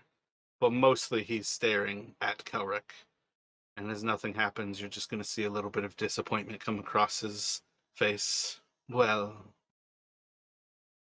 perhaps my ability to show you my magic is less effective. While I am bound up in a prison that prevents me from displaying my power. Are you ready to free me, or should we call out for the warden to return me? Well, you just tried some shit against my friend, so I think you've given us, unfortunately, a reason not to trust you. And then I shout, what was the name again? Mafessa, was it? Mathanis. For the warden? Yep. Marta Martanis. Martin. Like, the last thing that you said was for him to show some of his magic, and that's what he's been doing. No, I wanted him That to. was Confetti? I want Yeah, him he's to not share. giving you any more. Like, what I displayed in that actual chat was me trying to be clear. Like, you guys aren't getting any more information out of this person. You have to kill him, free him, or leave him here. Those are your 3 choices. Okay, then before I make a decision for the entire party, just want to do a quick round check. You're okay with me calling for the guard then, right? So that we can just bring this to an end. We're not going to kill people. No point in killing him. Yeah, my vote's to just get the word. Yeah, same here. Let's just get the fuck out of here. So yeah, you all can call for the warden. The warden can return. Do you have any questions for the warden, either while you have 237 or after she takes 237 away? Well, once he's out of the way, I'd just like to let her know. He took a small metal item, and I show on one of my ball bearings. He took one exactly like this. He seemed to absorb it in some way, shape, or form, and then tried to cast a spell on the party. So he's dangerous and active, and I don't know if he needs to be checked when he's in his magic-free zone to make sure he has no possessions that he's taken from the room whilst he was in here. She's going to look over to Kelrick. What spells did you witness him casting? It seemed to be some kind of prestidigitation, and then there was something else that looked kind of like a small illusion. Or it was just a failed spell. It was hard to tell. Roll an Arcana for me.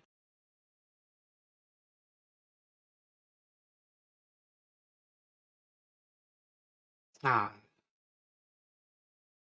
I understand it is not my business, the discussion that Duvessa has sent you here for. But regardless of what was happening, it is clear to me that he tried to put you to sleep.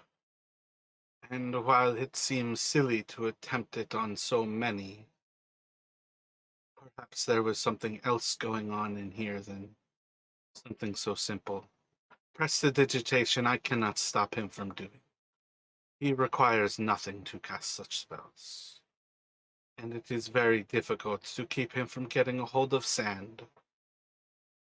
So those spells are clear why he would try to cast them. The metal I will remove from his personage, and it is appreciated, but this is also why we keep them in their cells. Nothing can go wrong while they are there. You are more than welcome to go on your way. Would you all care for a warm place to sleep this evening, or would you be leaving this day?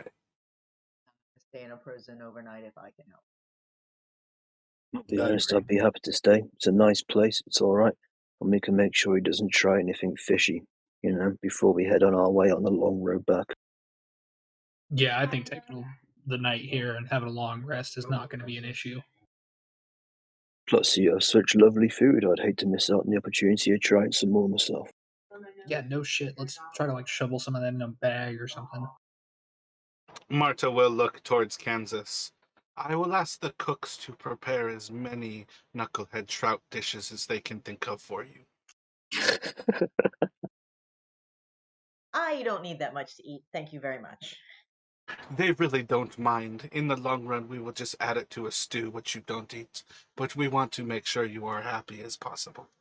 And she'll kind of bow low to you. But yeah, you all can enjoy a long rest here. They will put you up in the sleeping area near. Effectively, these are like they don't have guests. They have prisoners and they have the Absolution Council. So when they put you up with a place to sleep, you are given one of the rooms of a counselor member of the Abolition Council. Effectively, like now that I've revealed like the whole thing, they're all just tiny little cubby holes. But three of them are already taken. You can kind of see the things of the members who sleep in them. So you all can just kind of take your own individual. Marta will tell you all that things are as simple as. Yeah, she's gonna fuck with you all. She's going to tell you that you can control the illumination by simply speaking the word, and everything will be kind of light up for you as you ask for it. And she'll eventually leave you all to yourselves. Illumination does not bring light to your room. Um, but let me get like an intelligence save or an intelligent throw from everybody.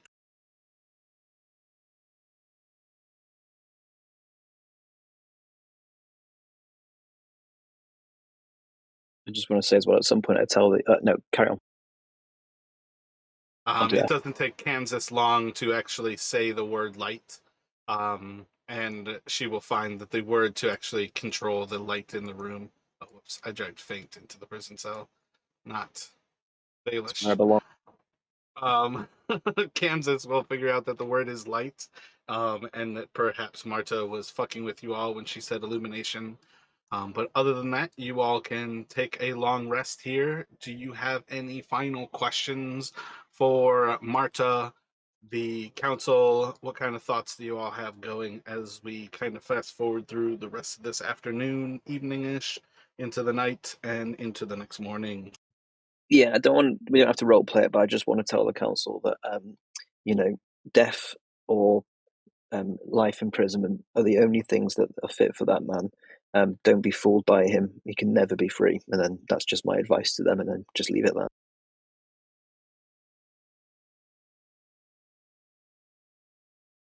Are there like rats or anything in here that we can see?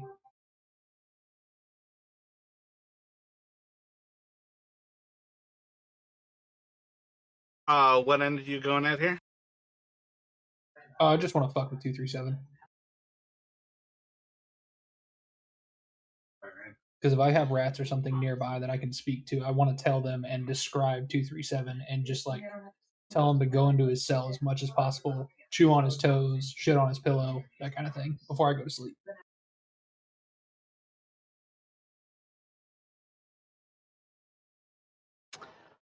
I feel like rats exist everywhere that ships go, but I don't think rats have ever made it to Antarctica, and that makes me think that this is probably the one place in the world where I don't think there would be rats. Because even though the ships that would come here would have them, I don't think the rats survive into the Arctic conditions. And that's where like reality has to kind of influence the actual happening. But if there were going to be rats, it's in one of the storerooms.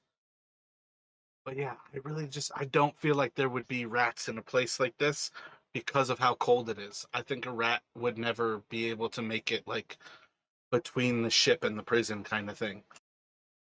All right, cool. No, I'm good then. I have full faith in rats being able to walk that far. Run. -40 degrees. You can pee into the air, and it is going to freeze before it hits the ground. Yeah, but they're running from the ship to the warm building thing. Yeah, Up a no. 130-foot cliff or 160-foot cliff, and I into the forgot the building. cliff. Yeah, the rats are It's tough. just it's just one of those things where like I feel like there is a potential yes, but in the long run, I'm trying to go on what I know of the real world, and I don't think rats have ever been a problem in the what is it? There's one base that's like the international base in Antarctica. I feel like that is the closest to trying to say like, do rats exist in 10 towns?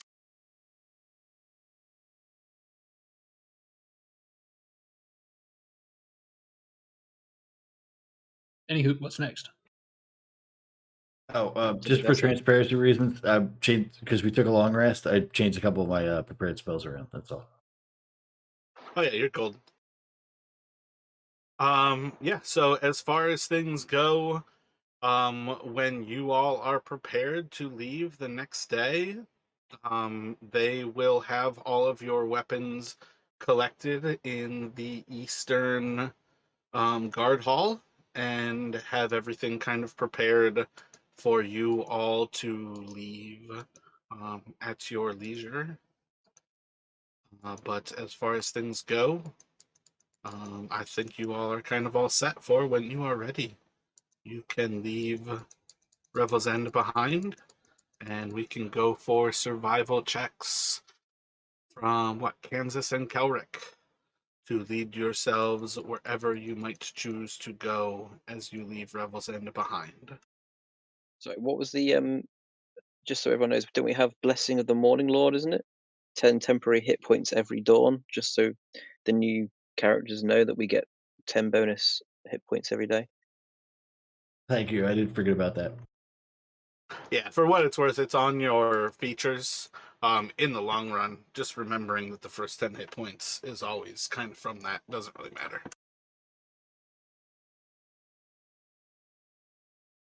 It does whenever it brings your HP up to 69. Nice. Yeah, that just means I have to throw bigger stuff at you guys. That's constantly the thing about getting more powerful. It is a curse to level up in this game. I don't understand why people want to level up. It just lets me throw bigger shit at you. I'm just saying, I just wanted to provide a decent tank for the party. So, I'll stop off specking into tank now then. yeah, as long as I can get up front and keep attention, we should be okay. Hey, that works really well with me, mate. I'm happy about that. I can stop building AC and HP and start focusing on damage. And running away. Exactly. But no, I think the general plan now, right, guys, is to head back to Devesa and report that the Arcane Brotherhood is still active, still around, and we know that at least that one guy, I've just closed my notes down to hold down shift because I couldn't Discord on my laptop again. He was one of them, and we know that there are definitely more active somewhere around, but we don't know why. Don't we have an item that lets us communicate with her kind of long range? Don't think we do we? This is the same thing that got you communicating with the woman that you had never met.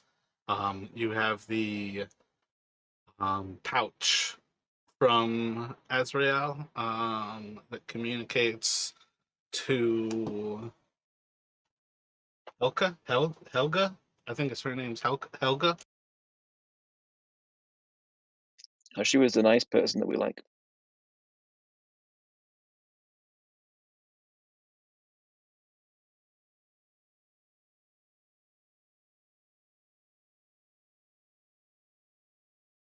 I don't remember anything else about her apart from that.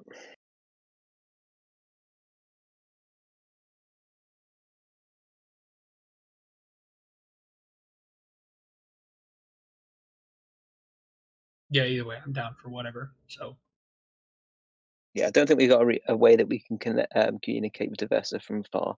I think we have to go back. Lynn. The H is Lynn. silent, and the H always makes me think of Helga. Was it HLYNN or something? Is it? It's HLIN. Got it. Thanks. I don't remember anything else about her, unfortunately, because it's been so long. Other than that, she was just a definite ally, and that she was the true of the diplomat's pouch. And we contacted her by accident, thinking we were talking to somebody else. And then we actually went to go and meet her, and she was very helpful and nice about the things that we told her to do with Shardland, wasn't it?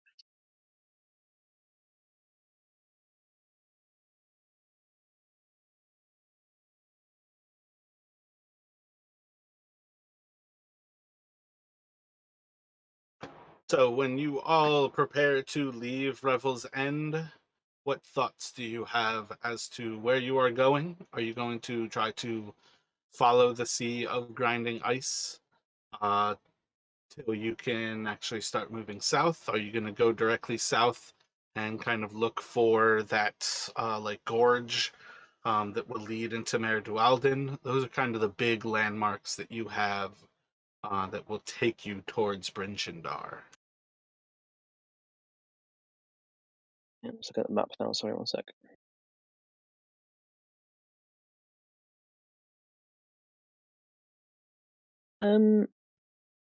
I'd be kind of inclined to say maybe we should actually no. If we use the ice sea edge, we can use it as a landmark so we don't get lost. But or alternatively, we could head towards where the Black Cabin was and then down through Learningwood, Tourmaline, then down to British Indar. So whatever you guys think. I mean, correct me if I'm wrong here, but it looks like we could just go straight out to like wherever that road is, and then just follow the road back into Thin Towns. Part of what I was getting at is the gorge is effectively what you might be calling that road. It is effectively like a river runoff from the actual glacier that feeds Mer Dualden. Is that what you're thinking? Yeah, it just looked like an obvious landmark that's easy to follow, hard to get lost. Yep, that's kind of what I was getting at. That is effectively like a little bit of a like Grand Canyon. You can walk directly south, east. As long as you don't go northward, you're not going to accidentally get lost. But that's pretty much the same kind of thing as following the actual edge of the Sea of Moving Ice. In that those are two very definite things where you are going to come across them, and it's going to tell you that Mer Dualden is following it south.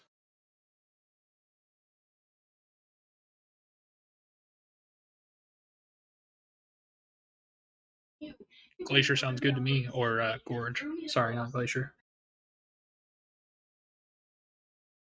All right, so we use the gorge. Gotcha. Let's get survivals from Kansas and Kelrick, please.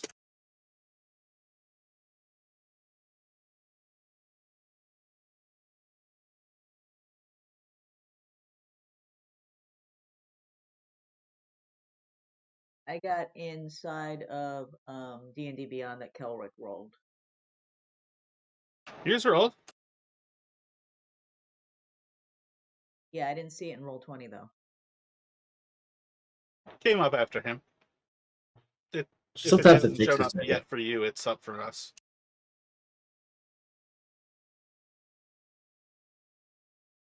So as you all push off for the first day, everything is pretty simple next to the actual sea of grinding ice. Much of the actual snowpack is a little bit firmer. The temperatures up here are certainly a little bit colder. There's definitely a strong wind at your back that makes it a little bit easier to make every step forward. And in the long run, you all have a pretty simple and clear movement forward here into the uh, day as you are basically walking pretty much directly south, knowing that it will take you to either that gorge or into Mer Dualden kind of thing. Like you can basically keep the sea to your right, and if you keep heading to the south, you should be able to find Mer Dualden in time. As everything kind of passes through, let me get a perception check from you all, please.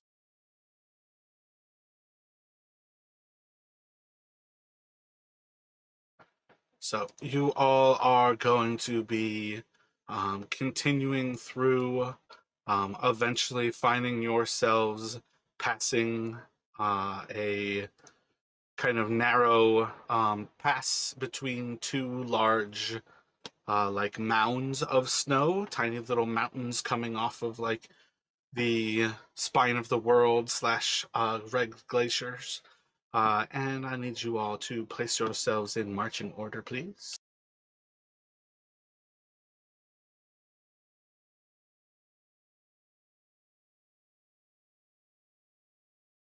I would definitely put Ragnar up front somewhere.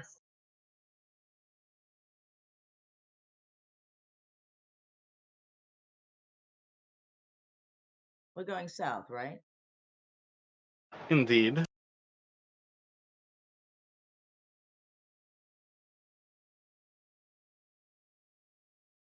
Sorry, I'm still new at Roll20. How do I get my guy out?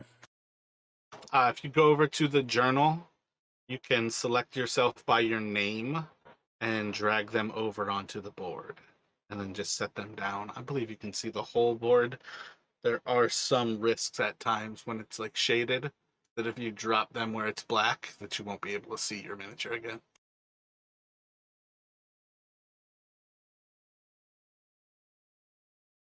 And you all can roll initiative if you select your miniature and then go over to D&D Beyond and click initiative. It will put you into the initiative order.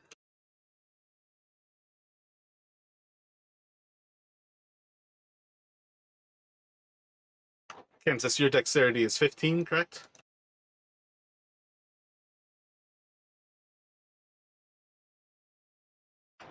Alrighty, so while you all are traveling across this ridge, there's going to come a point where Ragnar is going to step into the snow, and as there is kind of like a squish of the top layer, your foot's going to kind of settle in as the snowshoe is wont to do. And after you get like a solid purchase in that foot and you go to step the next step forward, you're going to hear the cracking of just sounding kind of like ice breaking beneath your feet as arms are going to raise out of the snow and a creature is going to rise up in front of you and it is going to charge forth toward Faint.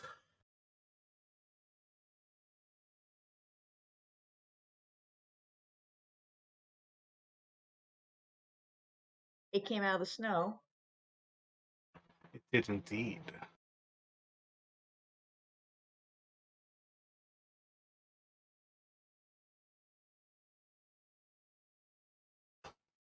As it rushes forth, it is going to run towards him and reach out and try to rake across you with this humanoid hand of bone.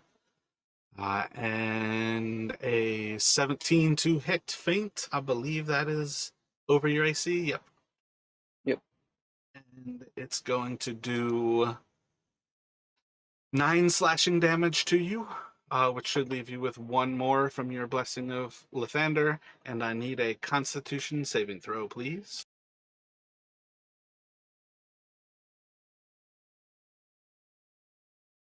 21. Solid. You feel as your strength kind of like almost gives for a moment. And as you kind of keep breathing in this moment, that little bit of flesh surrounding where it raked across you starts to stiffen before it starts to feel a little bit more at ease. And in those same moments, it is going to pass. We are going to have it pass by Jamie. You are going to miss your turn, have a reaction, now opens up. And it is going to be another creature rising from the snow, is going to rush for Ragnar.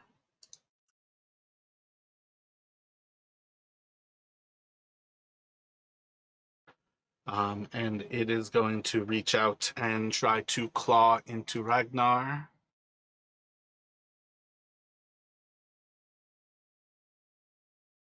Should hit you, and it's going to do 5 slashing damage, and I need a Constitution saving throw from Ragnar.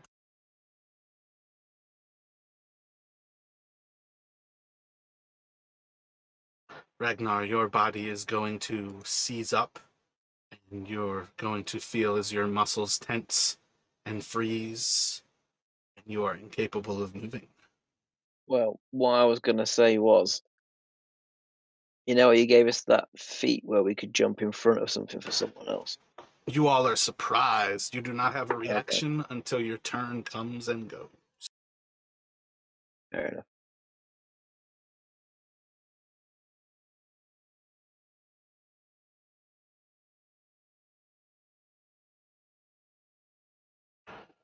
So let's see. Ragnar will be able to repeat the saving throw. As your turn will come and go, you will gain your reaction and do another con save. 21.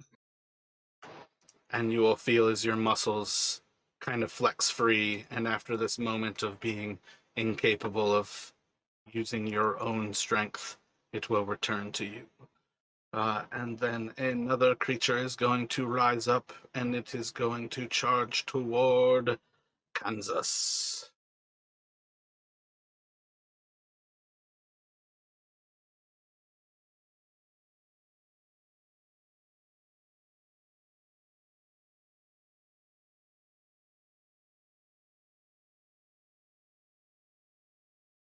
And it is going to claw at her and try to rake across her, missing the tiny little creature in the snow. And then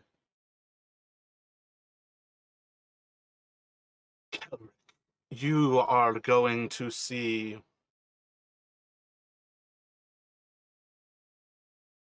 another creature kind of rising almost without moving its its body to kind of crash through the snow.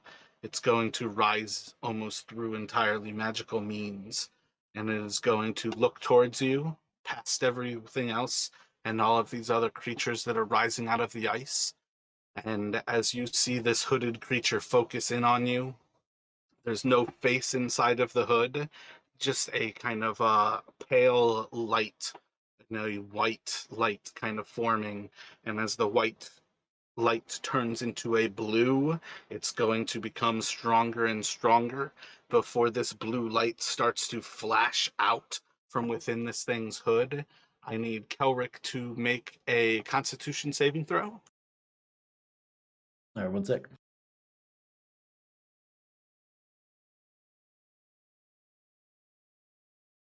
Bad.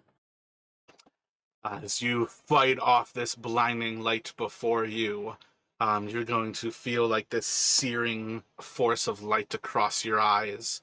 And then the light is going to focus into a narrow beam that flies over your shoulder.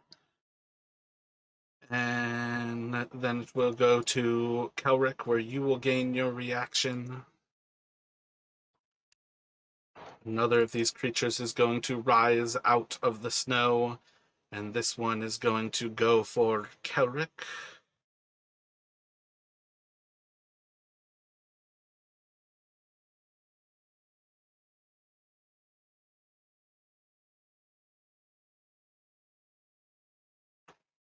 And it is going to rake over you with its claws. As it misses, it will go to faint, and you will gain your reaction. And then the final of these creatures is going to rise from the snow.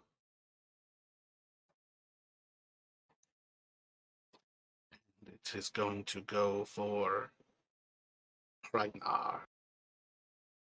And as it pushes forward, it will try to rake across him with its claws, successfully grabbing flesh.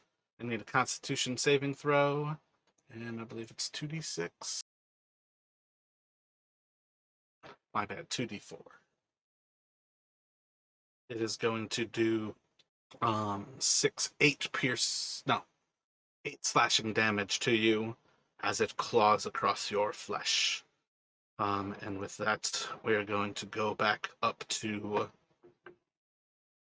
Shit, I forgot about something else. I need Constitution saving throws from Feint and Kelric, please. No, not Kelric. Feint and Ragnar.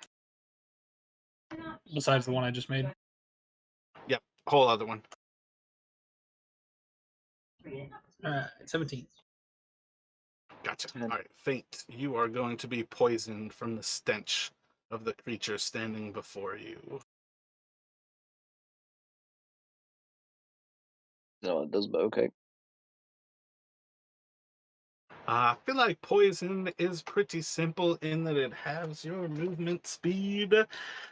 And nope, my bad. Disadvantage on attack rolls and ability checks. Let's see, and that creature is going to target with a 7. 1, 2, 3, 4. It's going to attack Feint. And it's going to try to claw into you. With a 17 again will hit. And it's going to do 9 more damage. I'll take my And dodge another from that. What's that? What's it called? What's my 1 more half of the damage? Gotcha. What is it? Evade. So you can Yeah. have that 2-4 damage. And then I need another Constitution saving throw from you. And it will go to Kansas. Right. I Faint, forgot you will about. freeze as your muscles are paralyzed. I Mint didn't think having a about great pulling time. any animals out earlier, but so I've got a list of animals, and I wanted to check: can I become a bear or an elk or a goat? I believe you could become any of those. Okay, because I thought there was like a limit based on the challenge rating. We had you switch over to Circle the Moon, right? Maybe. I don't know. It's your character, Jamie. You still have to be the expert of your character. Did you switch to character your Circle of the Moon? I don't know where to find that. Pretty sure you did. When you look at your character and Yes. you look at your Right up top. ability I to found wild it. shape, what CR does it tell you that you can turn to? I have no idea where I'm supposed to be looking, but I found Circle of the Moon. Wild shape, 4th, max CR, 1/2, no flying speed. So when you look at extras and all of the creatures that you can see, I believe that includes all of the creatures you just named there, as the brown bear is CR1. What did we just say for you? Your CR is half. So you can't become the brown bear. The elk is CR 1/4. And what was the other one you said? The giant goat? Oh, it's 1/2. Yep. So you It could does more do damage. All right, fine. I'll change into a goat form, but before that, so I don't know if I can do both. I remembered that I have this orc chieftain stone thing. All right, so that's orc stone. Things look kind of like we could use some extra help right now. And this says I can summon the spirit of an orc warrior, use the orc war chief stat block, and it disappears after 10 minutes or when reduced to 0 hit points. So I'm going to summon it, tell it to. you are more than welcome to summon him. You guys still all look perfectly fine. Josh has taken the blunt of these attacks and still doesn't actually show any damage. I think he just lost the first few hit points past Lathander. I think Ragnar took a few hits and also just lost a few hit points past what Lathander gives you. So you are welcome to do that. But you can also make that decision like, this is just the first time you guys have had combat in a while. Yeah, it just kind of startled me. It should have pulled something out of the bag. All right. And I'm going to turn into a goat. I've never tried goat. I'm going to try goat. Gotcha. So yeah, you can do that. Action is to summon the orc. I believe he's still all set up in your allies where you can drop him. Oh, looks like I took the picture away. Give me 1 second to reset a picture for him.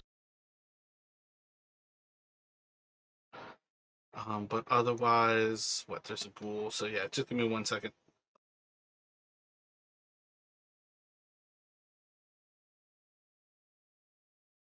Hey, while you're doing that real quick, Mara, I gotta run to the bathroom. Be 2 minutes.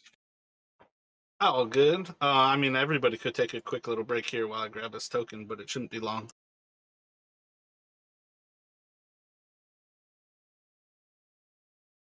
Here, you can have a new orc warlord. This is a chick who is pulling out the skull of her enemy, and she's absolutely badass.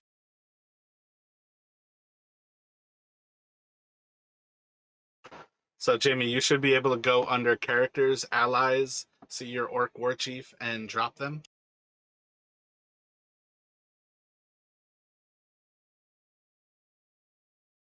Got it. I believe it's just going to follow in the initiative order. Did I set up the orc war chief with a... Now I could build that at some point here. But let's see. Orc War Chief, I can bring that up, but you can roll a d20 as it is going to attack Feint. You've got advantage because he's paralyzed, so you can probably take him out. Wait, what? I'm not attacking Feint. Oh, okay. You place it next to Feint, so I figured that's who you were going to attack. No, I was just putting it on the map. I thought it had to be near. I'm just fucking with you, Jamie. You can Sorry, place it wherever you would like as you summon the Orc War Chief, but who are you going to have it attack? There, that looks better. Whoever that is right near me. That what are these, Excellent. like giant mounds of snow or something? They look like Right now they are effectively corpses of like ice and bone. But you can make, what is it, 2 attacks with the Orc War Chief? So roll 2d20.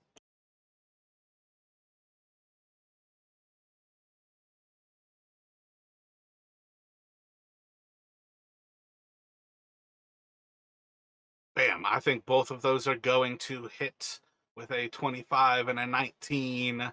Roll a d12 and a d8, and then do that twice.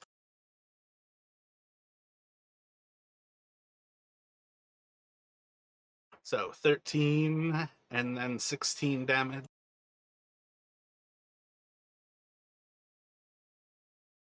The first attack is going to like take an entire shoulder blade off of this humanoid as like the shoulder collapses and the ribs fall to the ground.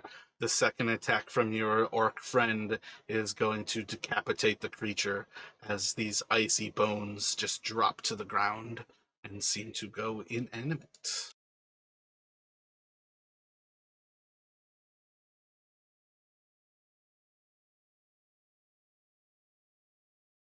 That should take us to the one to the right of Ragnar. It is going to claw out at Ragnar. I believe a 16 hits Ragnar. Looks like he's a 15.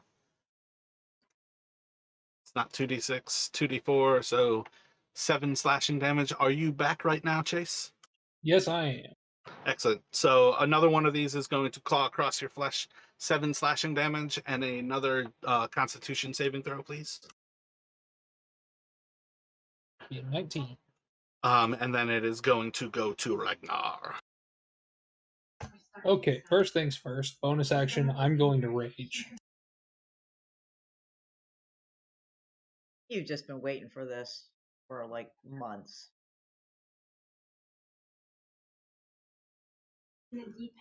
So as the creatures like run by and start attacking everybody, you're just going to hear this giant, deep, guttural growl, and it's almost going to look like Ragnar swells slightly. His teeth are going to elongate, and fur is going to come out of his arms a little bit as he grabs this axe. And I'm going to swing both of my attacks at this orange guy right to the north of me. Gotcha.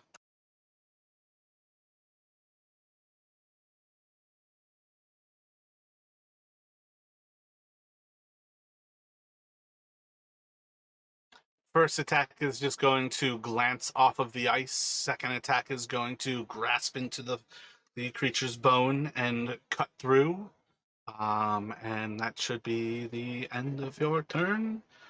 Did that roll the actual rage damage? What is it, +2 for the rage? Doesn't look Yeah, like it added it. Your strength bonus is +3, right? yeah. Strength bonus is +3, and then I'm Gotcha. So it should be 17.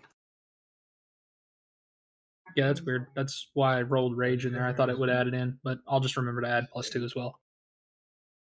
That's one of the weird things where like Roll20 actually has some better mechanics in that it understands when you're raging to add the 2. That's rage is very much one of the things where D&D Beyond knows the rules but doesn't always know how to apply them. Okay, is there a way to add on the rage? No. There's it as far as I have ever come across, D&D Beyond does not know like what it needs to do is it needs for you to have a counter on your character that says right now I am still raging, and they never added that, which actually if I actually told them that, I wonder if they would do it, because I feel like it's as simple as that. They don't have a counter. Like you can tick off that you've used a rage, but it doesn't tell the system that you are still raging. Right. Might be a good idea. Okay, so 17, and that is going to be my turn.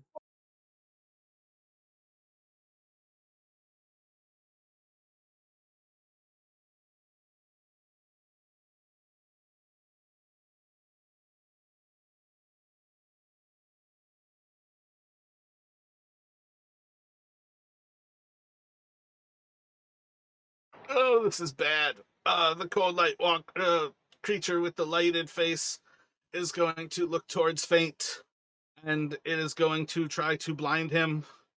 You're paralyzed. I don't think you can really do anything to stop the blinding, but you can roll a Constitution saving throw, and then it's going to shoot its light ray at you with advantage. That was important. A 10 is going to miss. So you are not blinded. You are not hit by the light as it flies past, and it's going to go to Karik.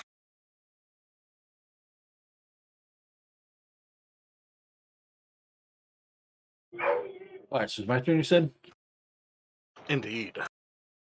All right, I'm going to do 2 things. First, a bonus action, I'm going to activate Blade Song, which ups my AC and helps with my concentration saves. And then I want to cast, with my action, I want to cast Slow on all the remaining enemies. It's a 40-foot square, so it looks like I can get everybody.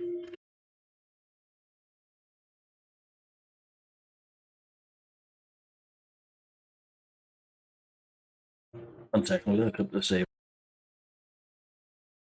Does that specify enemies? Because if we're There's in that, there's no friendly fire on this one. It's up to 6 enemies that I choose. sweet, make it sure.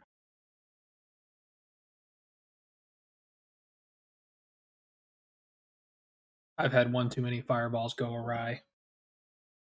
It's a wisdom save of 15.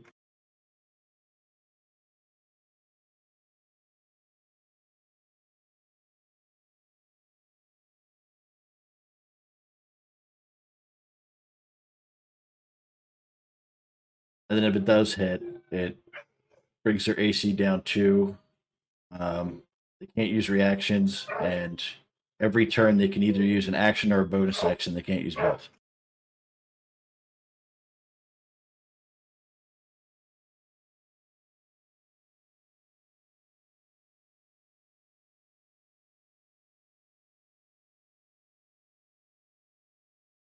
And I gotta let my dog in. I'll be back in like 30 seconds.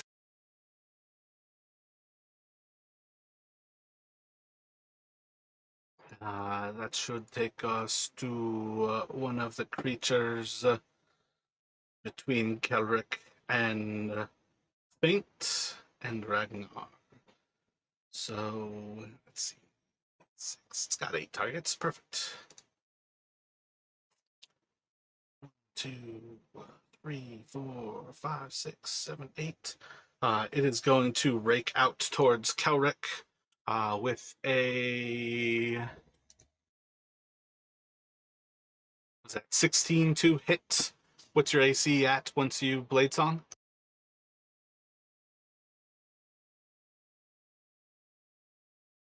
It goes to 19. And it's going to go to Faint.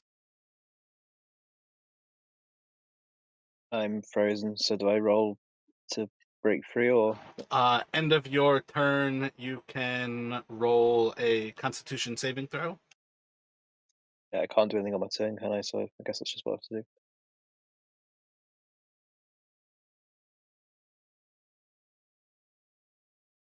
15. You are no longer paralyzed, and it's going to go to the ghoul south of Ragnar.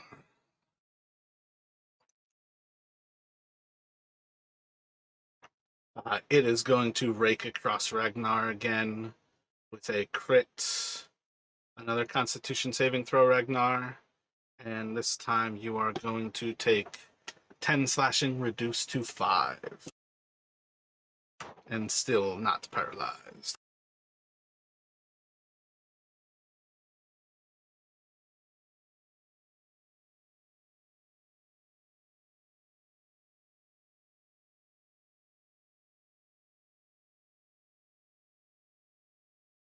I need a Constitution saving throw from Ragnar.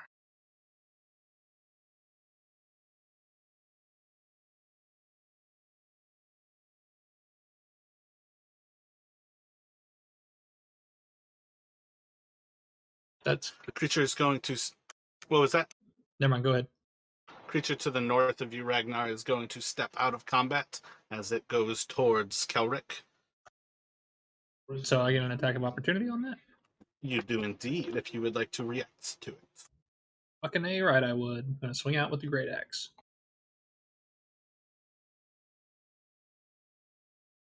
Going to glance off of the ice as it reaches out to rake across Kelric, and it is going to go to Kansas. All right. Clippity clop, clippity clop. All right. I can get a charge action if I move at least 20 feet and do a ram attack. But And I what's your movement as a goat? 40 feet, so I need to back up a little bit. Yeah, it depends what you're trying to ram attack, but what are you thinking about ramming? This one, it's like the closest thing that is rammable, I guess. I know. So I would I don't back. know what closest. I don't know what this one is. Like, what are you Oh, thinking? I'm sorry. I was pinging. I was hoping it was pinging. The one to the East of Ragnar? yeah. I mean, you don't have to move to attack. Like, you would have to back up a little bit to move to Yeah. attack that one with a ram. But what is the target that you would rather hit right now? That one's good. All right, so yeah, you just have to move backward 5 feet as you kind of like do that like bull action with your feet, and you can charge forward into that creature and slam into it, and you can do your, I think it's your normal attack, and then you can add in when you're doing the ram, right? Yeah, it's too. I think the charge adds on top of it.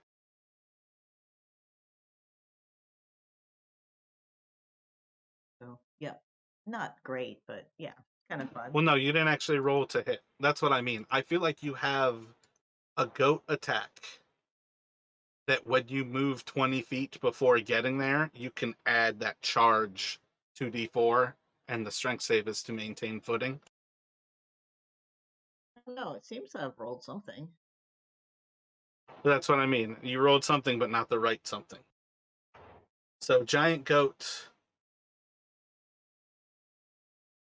As I said, charge 6 bludgeoning, and then the 4 is the bonus. Yeah, you got to scroll down. Like the normal attack is the ram.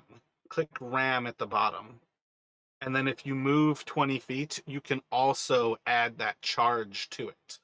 So the normal attack is at +5, doing 2d4 +3. So we're just going to take that 4 that you rolled anyways if you hit. But we need the d20 more than anything now.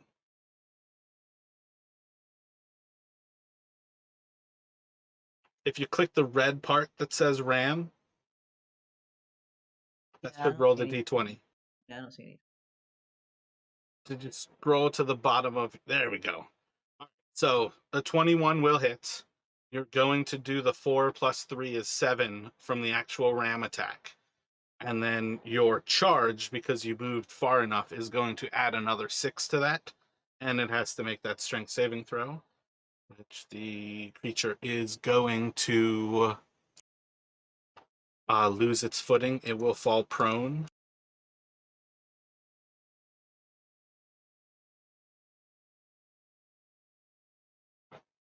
For a total of 13 damage.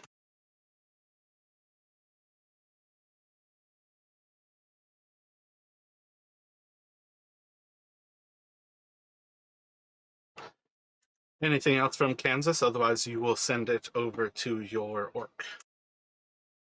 That's it.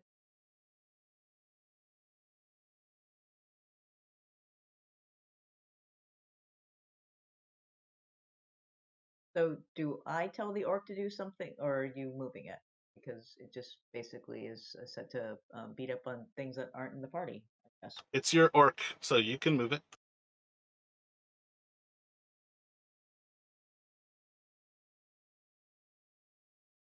Looks like the closest thing. That creature you rammed and dropped to the ground will look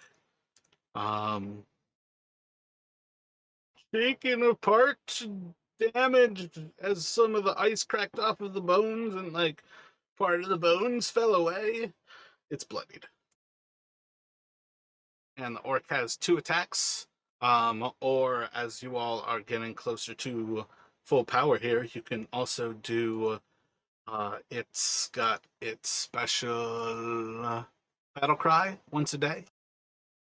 Give everybody, what is it, advantage on their attack throws?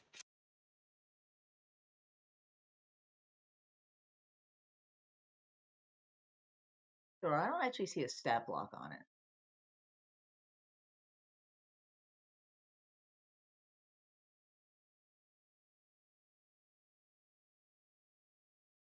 So, yeah, battle cry would be great. Do I have to roll something? All right, sounds good. Nope, that's just its action is to do a battle cry. As it yells out, everybody will gain advantage on their attacks this turn. Within 30 feet of it. Yep. Until the start of the war chief's next turn. Oh, and then you can bonus action make 1 attack, so you can still attack that creature that is directly south of you. Or, if the orc would like, it can attack either Kelric or Feint. Both of them are still possible targets. No, it's gonna attack the creature directly to the south. Also, vaguely understandable. With that, that's going to be a solid hit across it, and it does a d12 and a d8.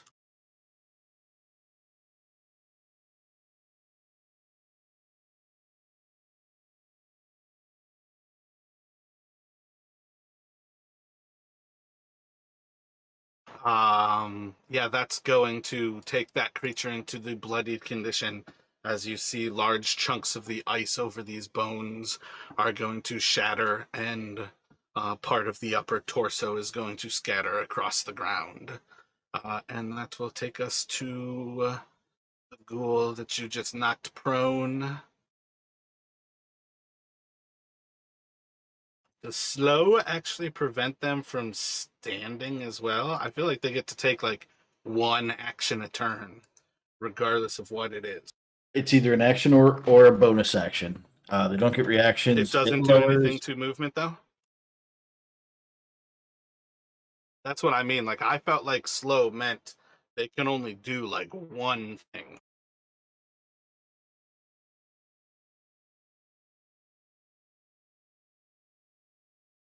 No, it just says action and reaction. Slow does not actually change your movement speed. I understand what you're saying, and I'm like, I almost said what it says here. It might be 4th edition or something. Slow, I feel like might have been more powerful in 3rd or 4th edition, maybe. It's Because I pretty felt tough like, here. oh, it's definitely absurd. But a lot of these creatures, it doesn't actually affect. But it doesn't change like the actual power of the spell. Yeah, lowers their AC and their dex save too. So yeah, this one is going to stand, and it has 7 targets.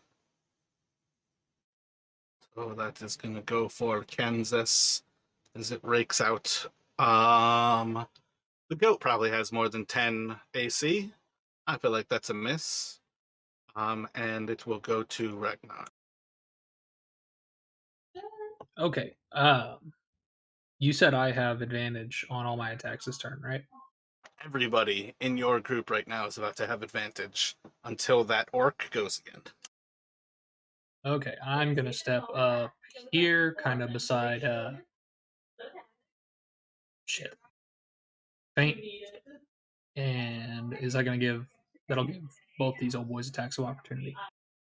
They don't have I reactions. wish, but slow is Oh shitty. yeah, no reactions. Fucking sweet. Okay, I'm taking both attacks at Orange Boy here. But hold on.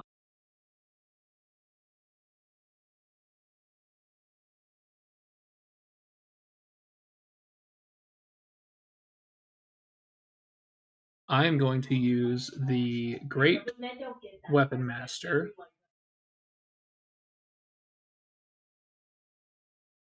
on both of them to give myself -5 penalty on both rolls, and if I hit, it gives it +10.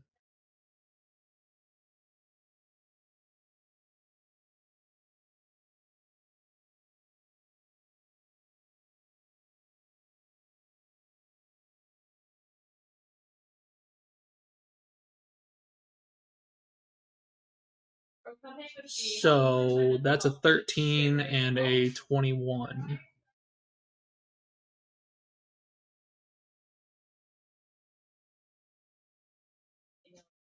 But the 21 is actually a 16 because it adds +10 to the attack. Actually, it'd be an 18 because it's +2 from raging as well. My bad. 3 of those creatures actually save from the slow on their turns. So you went Great Weapon Master on both of those attacks for a 9 to hit and for a 19 to hit. Yes. So when you take some time to, you can create a separate attack for Great Weapon Master and apply a -5 and a +10 to the actual attack and just rename it Great Weapon Master attack. And you'll have like those 2 different choices in the future, because I do want you to set that up, but I understand you created last minute here. But that is one thing D&D Beyond can handle that attack. So the second one is going to hit for 16, 18, and that is going to shatter this creature as the bones just kind of disintegrate and the ice falls to the ground. Cool. So because that happened, my Great Weapon Master attack on your turn when you score a critical attack with a melee weapon or Yep, you reduce get a crit- bonus action. You don't have to read it. Just make the attack. My bad, man. My bad. I'm going to do the one immediately to my left. And same thing. Well, I'll just regularly attack it.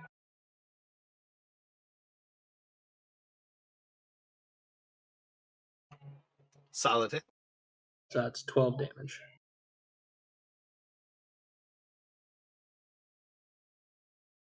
And that's it. I'm done.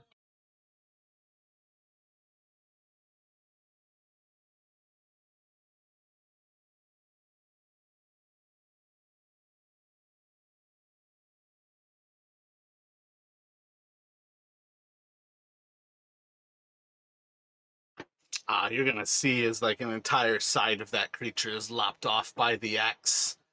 And it is going to move to the creature of light. Has 5 targets. It is going to look. Okay, so this is the intelligent one. Yeah.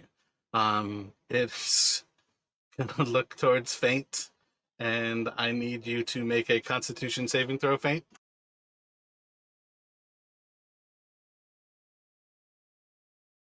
You are not blinded as this creature focuses its light on you, and then it is going to narrow this beam and fire a beam of light towards Faint. This one is going to hit, and it is going to deal 34 damage of cold damage to Faint. All right, I'll take my half Takes 17 damage. All right. As you leap out of the way and it catches the last bit of your flesh, it is going to go to Kalrik.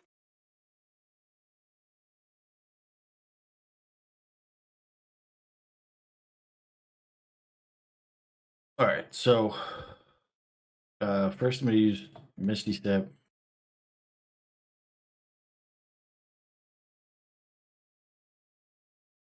To go to there, and then I'm gonna cast a magic missile on the cloaked guy.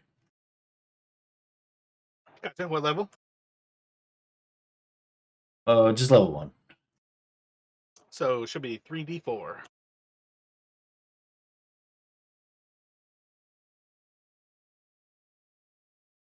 I think the arrow came up. Yep. Yeah, when you click it like that, just make sure that it still only uses one first level spell. Oh, right. Yeah, that would have been bad. Yeah, there's just certain spells inside of D&D Beyond that it doesn't recognize that you have to cast them multiple times, and every time you do shoot them, you just want to make sure. That's part of why I say just roll the d4, is there's never going to be a mistake if you just roll the generic dice. All right. I mean, just for future reference, it actually didn't use any. I had to physically take out the spell slots. I gotcha. That might be something that they've added recently. I feel like they used to have it. If you click the spell to cast, it would use the spell slot. It's been ages since I've played, though, so. Got yeah. Every couple of months, they seem to change something. But I'm sorry to hold up. That's my whole turn.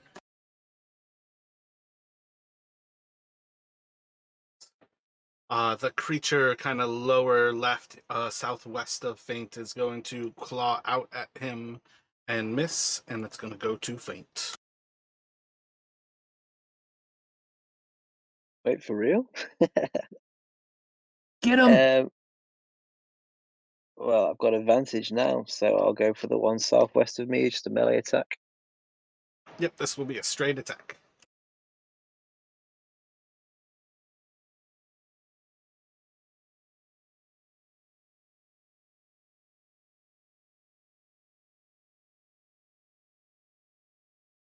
I'm guessing that misses, so I'll go again. Yep, it's going to be able to dodge out of the way of the first one. Second one, not so friendly. And you said southwest of you? Yeah, that's the only one. That's just going to absolutely decimate the creature as the bones just shatter and the ice kind of fly away. And this creature is going to fall inanimate to the earth. What the fuck? And then I'm going to move back a bit. Just to here. And that'll end my turn.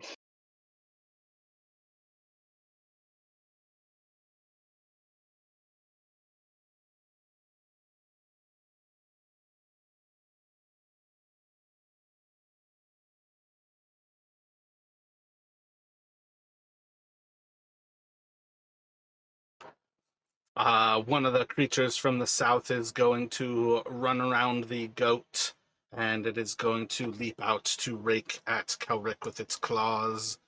And it should hit with a 22.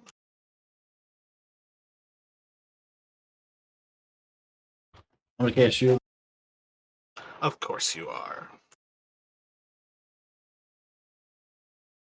Gonna go to Kansas. I will murder your Blade Singer if you continue to operate with 24 AC. Yeah, that's pretty insane. All right, so this thing next to me is down, right? No, it stood up. It actually moved like right after you. So as far as the 6 seconds go, that thing's standing up like right afterwards. All right, well, since it's there, I'm not going to back up. It is bloodied, and that one is technically slowed, but none of you should really know that that means they don't have reactions.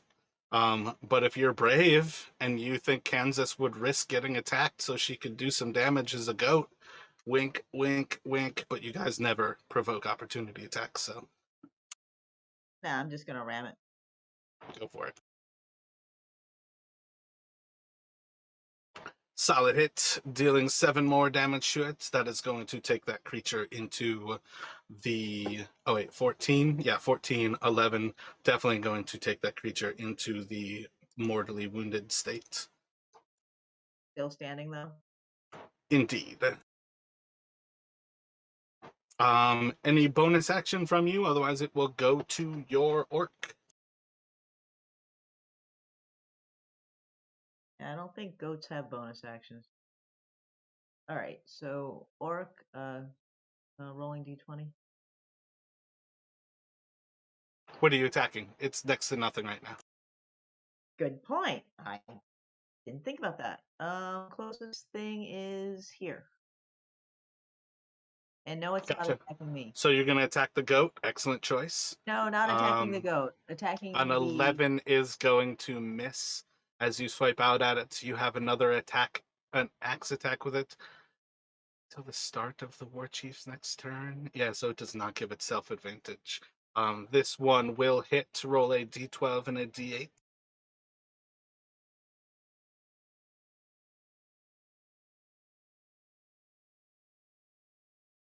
Holy shit. For, what is that, 9 more damage. That creature is hardly going to even show the wound. I'll roar. It doesn't do anything special, but I'll just generally roar.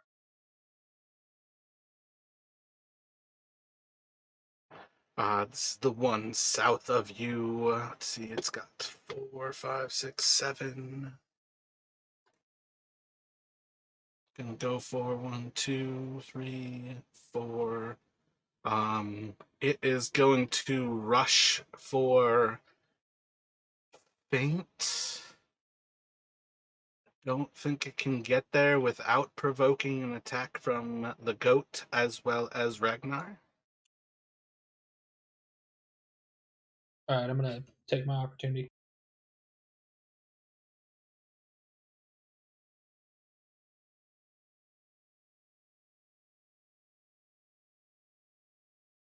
Just one attack. Doesn't show me the damage when you get a crit and a fail. But what is that? 7, 8 damage and 17 more, 19 more. Yeah, that creature is just going to kind of fall into bone dust as it is rushing past you all, trying to make its way for faint. And that should take us to Ragnar. Okay, I'm gonna move southwest here, right up to this boy, and I am going to. I don't have advantage anymore, do I? Nope. Cool. I You am can just make gonna... advantage. A good barbarian always has advantage.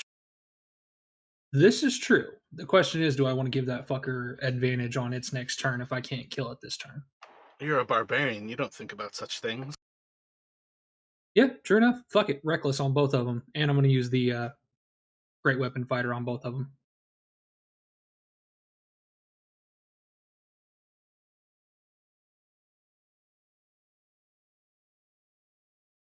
So that is... So both 14s. Yes. Each of those will hit for 20 and then 16 for 36 damage. Yep.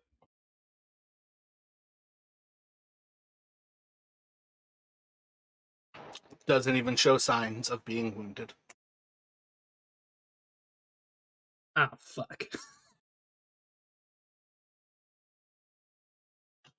That's going to be my turn. As you come forward and you start to assault at it with your axes, you're going to see as this creature looks towards you, and I need you to make a Constitution saving throw.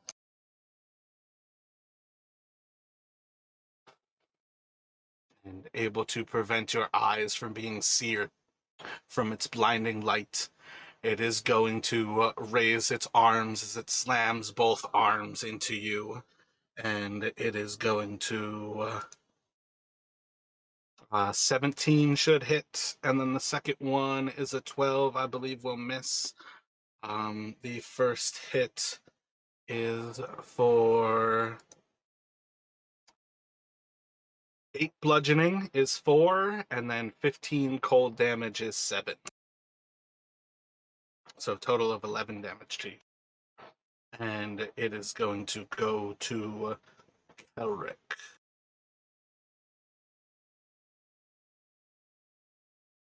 All right, I'm gonna try to get rid of this last skeleton thing. I'll move it here, and then I'm just gonna cast Firebolt on the last skeleton guy.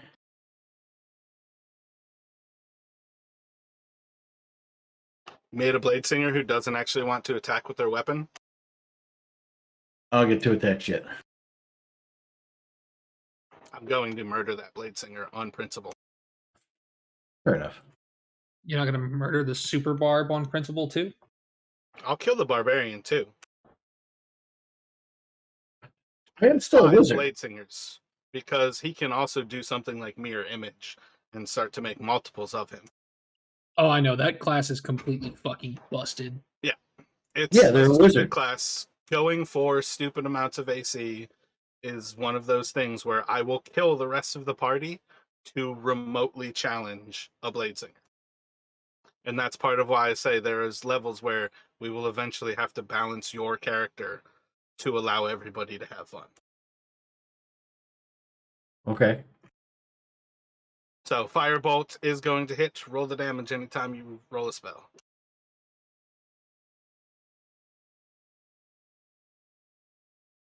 Yeah. Not even really going to see any results from that. What was that? 2 1s? Yeah, 1 and a 2. 1 and a 2. Yeah. Damn.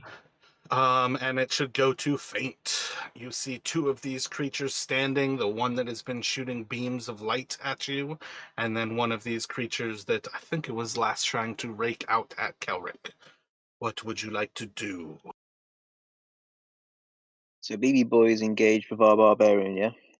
That's fun to say. I did not catch that at all. Beamy Boy is engaged with our barbarian. Oh, yes. Have at ye. Solid hits. And you cannot get sneak attack because you have disadvantage right now. So it's just for 5 damage. Right. You are paralyzed. Or not paralyzed, but poisoned. So you have disadvantage. Oh, do I not roll to get rid of it at the end of my last turn? I didn't roll for it. No, that one is not at the end of a turn. Okie dokie. Oh, my bad. You know what? That is me definitely fucking with you because that one only lasts for the turn. So it automatically goes away. That's why there is not a roll for it. My bad. So yeah, that will actually get the sneak attack. What is that? 12, 13. It's blacked out for me. So 18 total damage. It's blacked out for me as well. The hell is that all about? It's not a crit though, is it? I don't think. No, you don't get the crit. But you can sneak attack. Right. But Oh, yeah, I see what it's you're doing. something Yeah. about the color that it's chosen. When you roll a crit on like a die that you get the maximum, it's always green. When you roll the crit fail and you get the minimum, it's always red. And it's something about Roll20's dark mode that it hides the actual color of the roll when there is both a crit fail and a crit success. Got it. Yeah, I'm in the same. I highlighted it and it comes up as 13, so I can see it now. Yeah, so got it. So yeah, 18 damage. I think you have another one though. You can still bonus action to throw your second weapon. I can. I'm just trying to decide if it's worth it or to hide, so I can get advantage on the next one. Oh, don't fucking hide. Just end this combat. You guys are close. This is the same reason I say, why do you want an unhittable wizard? You guys have fought through this combat. Just end the combat and actually play. That's part of playing to be tactical. I understand that, but hiding is always just something that I don't find that entertaining. Your character needs to have some sort of threat to their life. Yeah, Well, he yeah, but threatens. hiding increases my threat on the next turn. But I'll just attack and then if that's what you like, so I'll do it. If you want to do that, why didn't you hide at the start of your turn? I understand that I fucked up on saying that you were poisoned there. If what you're going for at this point is hide then attack, hide, move yourself, and then make the attack, and you can have that crit. Because 7 that's the damage. thing, like, if you're going for the hide and attack, that should be what your turn starts with, is with the hide. It's all good. 7 damage.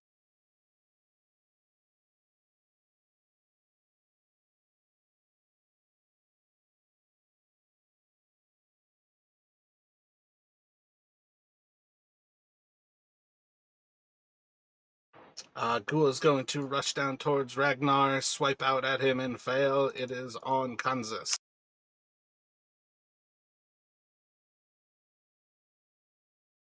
All right, looks like I have somebody to the east of me. Nope, not backing up. Just a straight ram attack.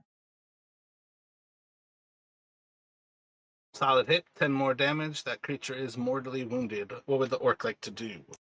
All right, so it's the only thing around, right? There is the creature that is like this beacon of light, also to the south. Yeah, it'll finish off this thing. First attack. Solid hit, roll a d12 and a d4. You need to roll over a 5 on those 2 dice. Dead. Roll another attack on the creature that is the beacon of light.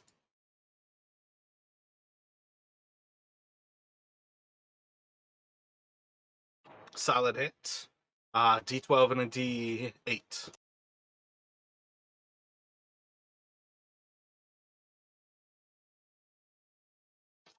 For 12 more damage. Oh, I never marked that one as bloodied. It is, I think faint is the one that dropped it into the bloodied condition. And it's going to go to Ragnar. Same thing. We're gonna do reckless, and then we're gonna do great weapon fighting on both. Just absolutely I didn't get pissed. my advantage against you.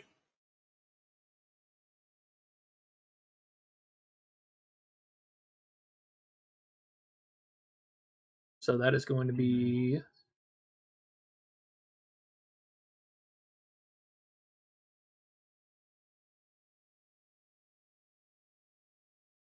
what's rolling there, boss? Oh, I didn't get my advantage on you last turn. No, that was a Its second long time attack, ago. I don't give a fuck. Its second attack is going to deal another 15 bludgeoning to you, which is 7, and 16 cold, which is 8. So 15 more damage to your barbarian. All right, still at 20. So that's going to be 19 and what is 18. Yep, those are going to kill it. Yeah, so that's going to be 22 and 25. So Ragnar's just basically going to scream and just obliterate this thing, try to cut it clean in half. Nice. When you all hear this, when you all kill this creature, there is going to be a rush of cold air as the temperature is going to drop by about 11 degrees. And then there's just going to be a stillness as the wind stops. And this is one second time anybody has ever really stepped outside in Icewind Dale, and there has been a windless moment. And for a few minutes, the eerie silence without wind is going to persist before it picks back up. What would you like to do as you all clean up these creatures that seem to have risen dead from the snow? Hey, what was the thing of light? It was a creature that has a really bright flashlight-like face. Are you just going to metagame and open the monster manual and read about it? I do I wanted everything to I search the can not body. to use names for a reason. Okay. Gaming is for chumps. Yeah, we did come across something before, but we fled from it, didn't we? Or hid and then fled when it was something just wandering on its own with glowing light. Yeah, I think So- you all have seen these 3 times now. I think the first time you saw it, you heard on the wind. I think this was while you were chasing after the frost giant, or after you killed it. You heard something to the effect of Oral speaking on the wind, and I think she said something like, "This is the fate of those who cross me." I don't remember what it was in particular, but it was Oral's voice that basically says, like, "This is your fate," kind of thing. Well, we should check its body, see if it's got anything on it. Maybe Chardonnay, maybe, but maybe it'll have something of use, regardless of whatever it is. Roll a perception, Fate. I like to use detect magic, at least on the beam guy. Seems There's nothing curious. here. Okay. Only a 9. Looking over these bodies, all of these creatures just seem absolutely ancient. There's really nothing left to them. You could pick up some bones, but in the long run, there's next to nothing that actually exists here. Ragnar's going to take a deep breath, breathe out, drop rage, and just kind of look around at everybody and go, sorry about that. Sorry All about good, what? mate. I have a problem with my temper. It's okay as long as it's directed towards others.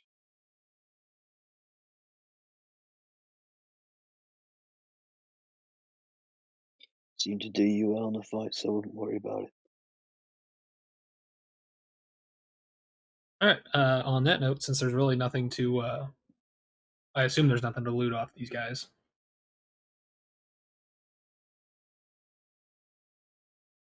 I would say I'll ask to the Fate nearest will sleeping ground. effectively tell you there's nothing but bones there, unless anybody is collecting those. There's next to nothing for you. Nope, not collecting bones. Oh, go to the dark side. Be a moon druid of the dead. Thought that was Spore Druid. Spore druids are fun, but the fact of the matter is moon druid is too fucking powerful that you really can't fuck with the moon druid. Spore druids have a lot going for them, but the way other druids have to use their wild shape, it just doesn't really work out. They had to break everything wide open with the star druid to even start to compare with a moon druid.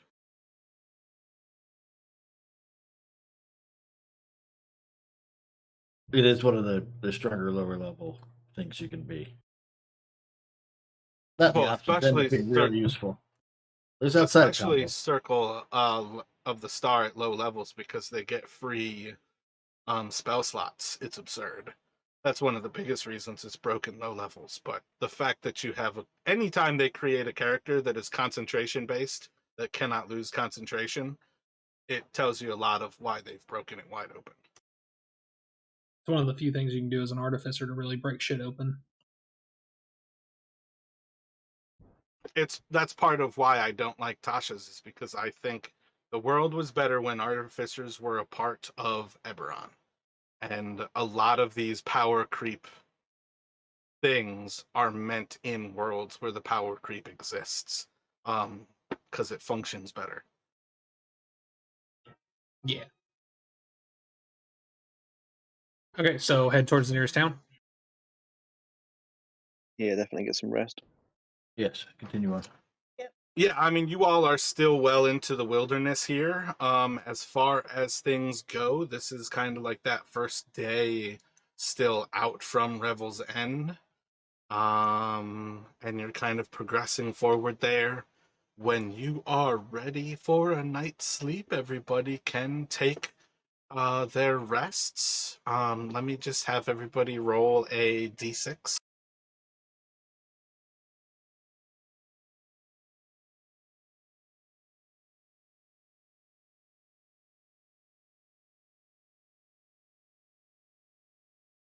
We set watch and everything, or you guys just breeze past that? That's kind of what we're getting at here. So as you all are basically like preparing to rest, you effectively have to cover 2 watches while Faint meditates, and then after that you can either assist with Faint or leave Faint to do the rest of the watching. But you all have 4 watches to cover here, or rather 8 watches. But the 4 of you can cover 2. I'm also an elf. I only gotta wait for 4 hours. So I could go first, right before or right after faint. I'll take first watch. Take second. Well, Well, if but you guys consider it that way, you can have an elf on every watch, and then the other 2 of you can assist them on 2 of those 4 watches that they're watching on. Sounds good to me. I'm with Faint.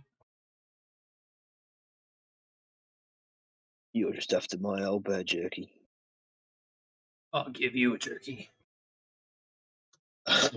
Buy me dinner first. I thought you were buying me dinner.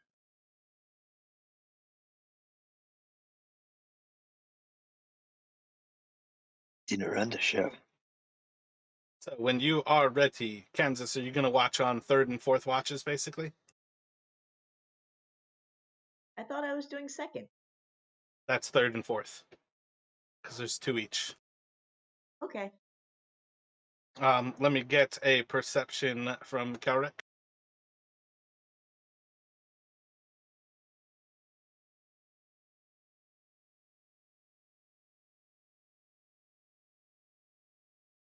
Can you set it so it rolls twice? Otherwise, let me get another perception from you.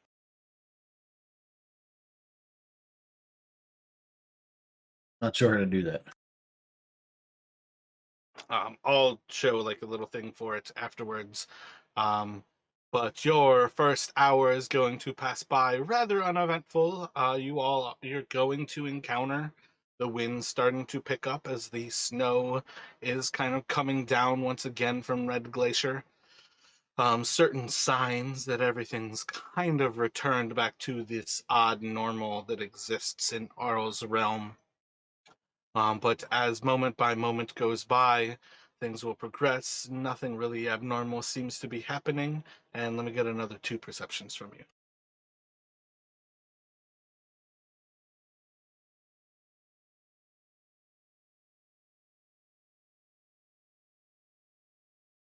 Figured it out. That wasn't it. Never mind. Again, I'll show you in a couple here. It's pretty simple. You're It is a good. modification in Beyond 20. it's the little dice icon on the top next to the website bar. I just dropped a little picture of it inside of Discord. Um, I'll know for next time. Um, 1 and a 12. What happened there?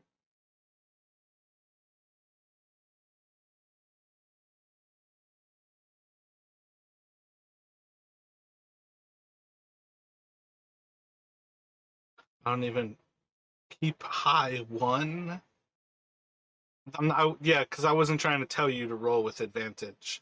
So it had to have rolled a 1 there. And then a 12. Um, yeah, I'd say on that one, you are going to kind of start to fall into a little bit of your meditative state. And at some point here, you're going to find yourself awakened by Kansas, who's kind of moving over towards you to join you on watch. And Kansas, can you join Kelric in rolling perception checks for me?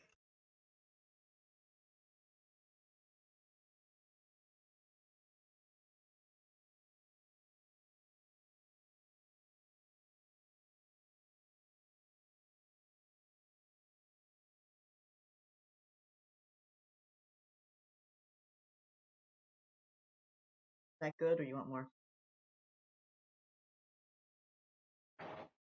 For right now, you're definitely good. Let me get 2 more perceptions from Kelric.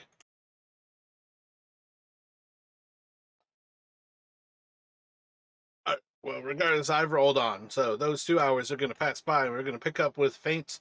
And which half of it is Ragnar going to join on? Like the last 2 hours of the night, or just the next 2 hours? Go with the next two. Gotcha. Let me get perceptions from both of you, please.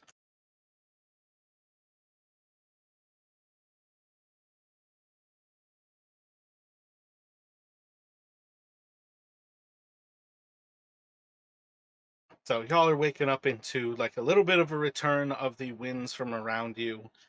In the long run, the storms kind of subside and things are more or less normal around. There's certainly things kind of passing near and by, but nothing is necessarily terribly close to you all.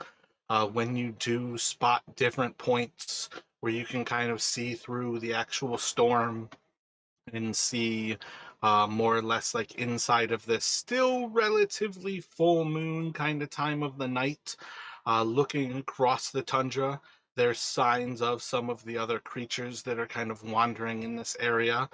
But everything seems to be relatively normal creatures where you're finding things like mammoths, different elk kind of to the south of you. More or less, you kind of gain these different points where you have things a couple of miles off in any given direction that you all are able to spot. And let me get another round of perceptions from the 2 of you.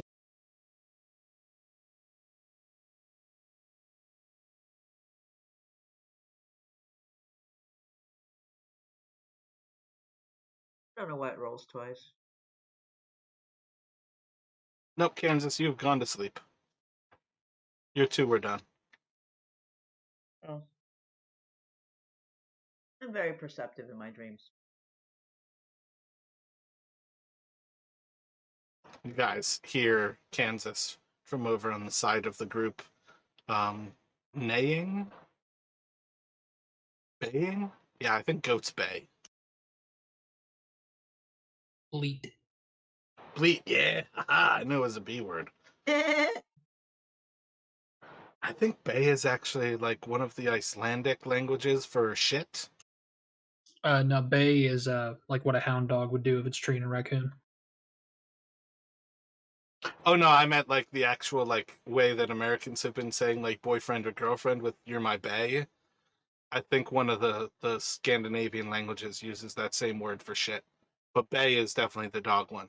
That's what I was thinking of when I said it for the sheep or for the goat.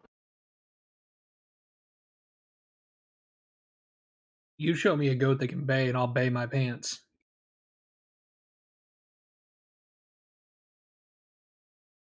Let me get a D20 from Ragnar. Pants check. That's gonna be a 7. On your next watch, you all are starting to sense the actual like pickup of the actual snows around you. Within a little bit of time, it is pretty clearly back into blizzard conditions where most of this hour are going to pass, while you all have little to no ability to kind of see around you. And as the difficulty sets in, you all just kind of hunker down. You're still watching with Faint, still keeping each other that little bit of company. But towards the end of this, Ragnar is going to be the first to notice, as there seems to be another human who is kind of sat down within your camp, and it is sitting next to.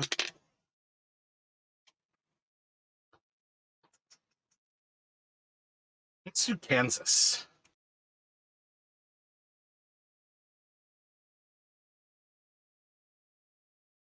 Does it notice me?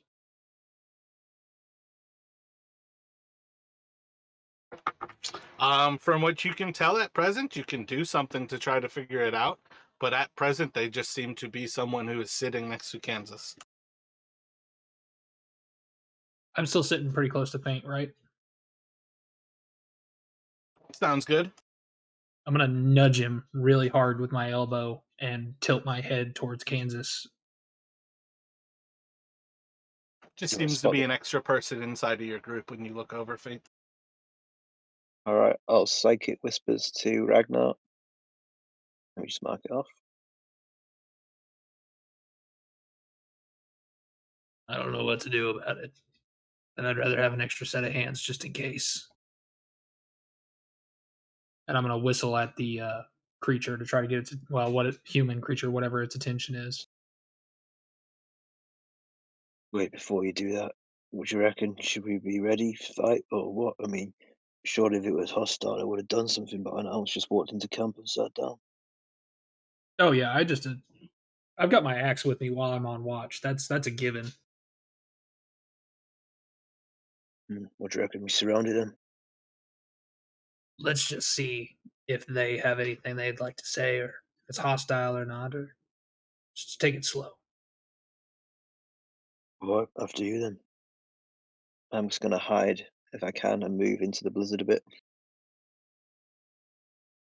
You can certainly try. I don't. Stealth rolls are one of those things that it pays for you to never know what you roll. No, I'm still gonna play it off like I think I'm stealthed.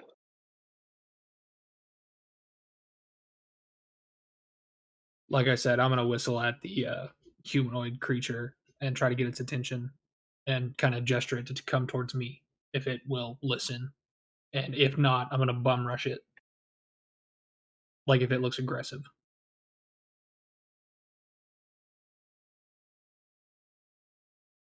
Roll a performance.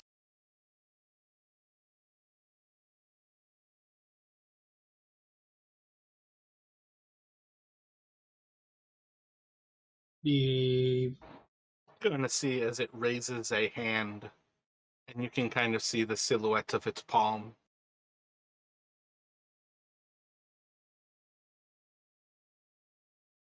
I'm gonna walk over towards the creature, just kind of holding my axe down by my side, not looking threatening, but prepared. I'll circle around thinking I'm stealthed. I'm still asleep at this point, right? Correct. Thank you. So is Kansas. You are effectively meditating. No problem. Are they making enough noise so that I wake up? Nope. You guys are in a blizzard.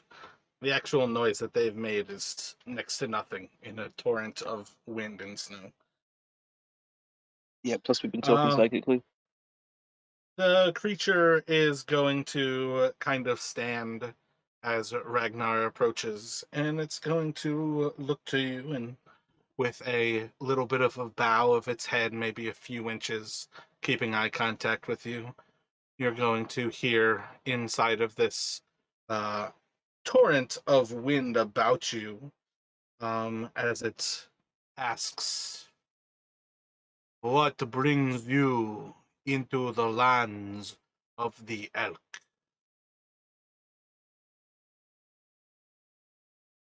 We seek the towns upon Mare Dwalden, coming back from a journey to Revel's End. What brings you into our, well, can't call it much of a camp. Our humble abode.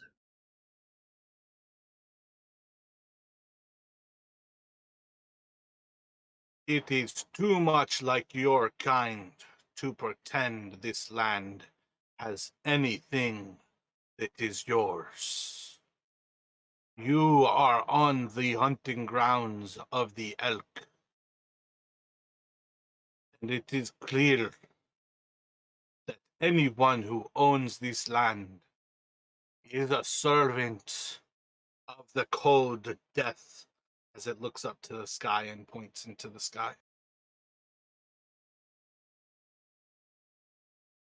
The lands are hostile to us all, and you would call them yours. You do not belong here. Move along. I meant no offense, friend. I have traveled this world throughout the lands. I claim nothing. I am nothing. I study nature and the peace it brings to try to control the rage within me. We do not own this land, and we mean no disrespect upon it. We knew not that anybody had claimed it. Give us free passage, and I will wake the people with me. And we will leave. But if you would allow it, I would prefer to let my friends finish their rest where we may be safe in our travels. It is you who have interrupted what rest they would have. You tame folk do not belong. You can move along.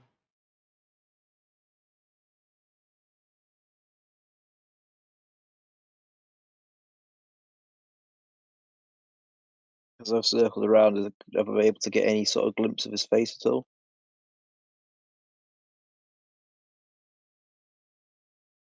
I mean, what are you looking for? You guys are inside of a blizzard where you can only see so far. So you're trying to stay hidden in a blizzard and look at somebody's face. If I you just want to wanted see to what race walk he is. towards him, you could see his face. Just want to try and tell what race he is. He looks like a human. Fair enough. I'll just say, friend, we are not allies of the one that brings this eternal cold upon this land.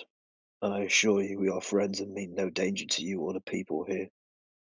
We require only 2 more hours of rest and we will be on our way. You'd be welcome to share our camp with us until then, and then we will make our way out of here as quickly as possible. I assure you of that. We don't mean to hunt. We mean no harm to anything here at all, except for those who serve her. In fact, we managed to kill a couple of those before we entered what you claim to be your lands. You tame folk are all the same. Our, your, this.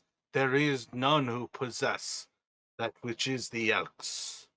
This land is free. You can sleep. You can move on. You do not belong, tame folk. Well, we are not of the 10 towns ourselves. We're nomadic as a group, but again, we do not mean any offence at all. I'm sorry that we've brought this upon you, and I'm sorry that I've suggested that anyone owns ownership of any of this land here. I certainly don't, neither do my group. We have no home. Rest, ten folk. The elk protect you. Be on your way. Leave this land. Return to the tame folk. You have our thanks, friend. As the two of you spin around and kind of step away from this person, you're going to notice that there's probably about like 6 or 8 more pillars that you can probably guess are other humanoids who are standing just outside of like the wind of the blizzard, all surrounded your camp. I'm just gonna sit with my axe pretty much right where I'm at and just kind of keep scanning.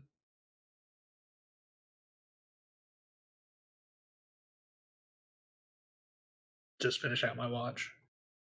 I'll go and sit and I'll just kneel between Kansas and what's his face? Elric. Gotcha. So the one sitting inside of your camp is going to continue to sit there. The others who are standing around your camp are going to continue to stand there. Um, your watch can finish with Ragnar.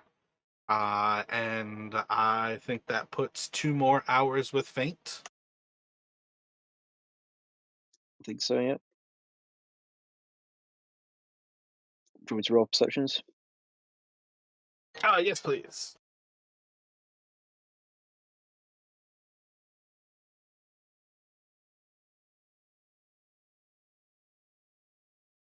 No, Ragnar, you're going to bed. I think you already did your 2.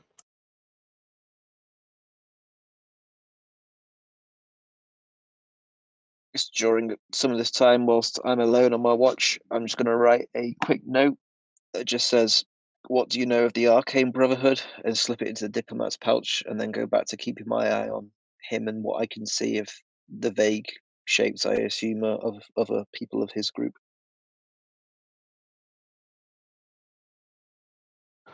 So yeah, the next few hours are going to pass by. The blizzard stays strong through this time.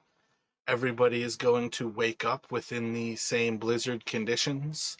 And you all can start to make a determination on what you would like to do with that next day, as you are surrounded by these people of the elk. And they are basically sending you on your way towards 10 towns. But you should also have a rather solid sense that you're not really welcome in the tundra, but you're not also hostile at present. Thank Now, you for your hospitality. We'll be on our way.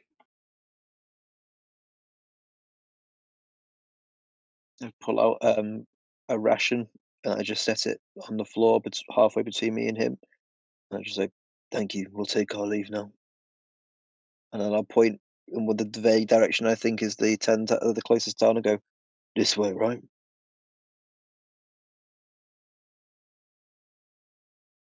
As if I'm asking him.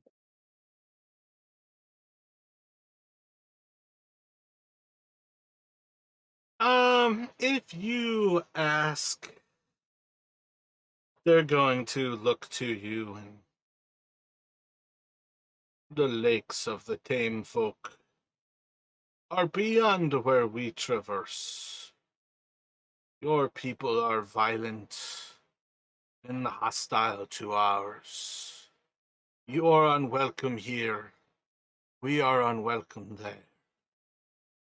Look to the mountain of death, and you can find your lakes from there.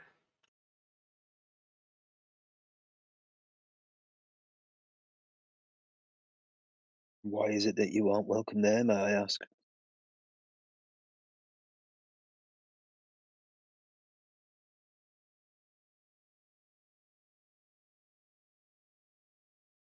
Roll a history check. One sec. 13.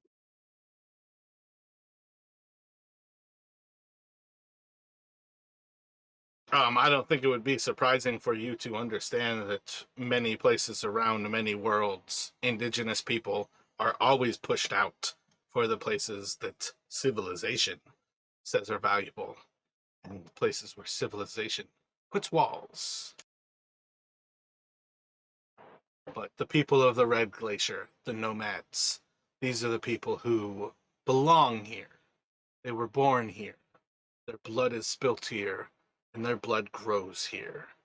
They don't own this land, but they live it.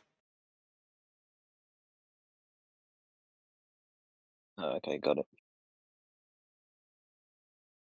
But the people of the Red Glacier are effectively the indigenous people of this land.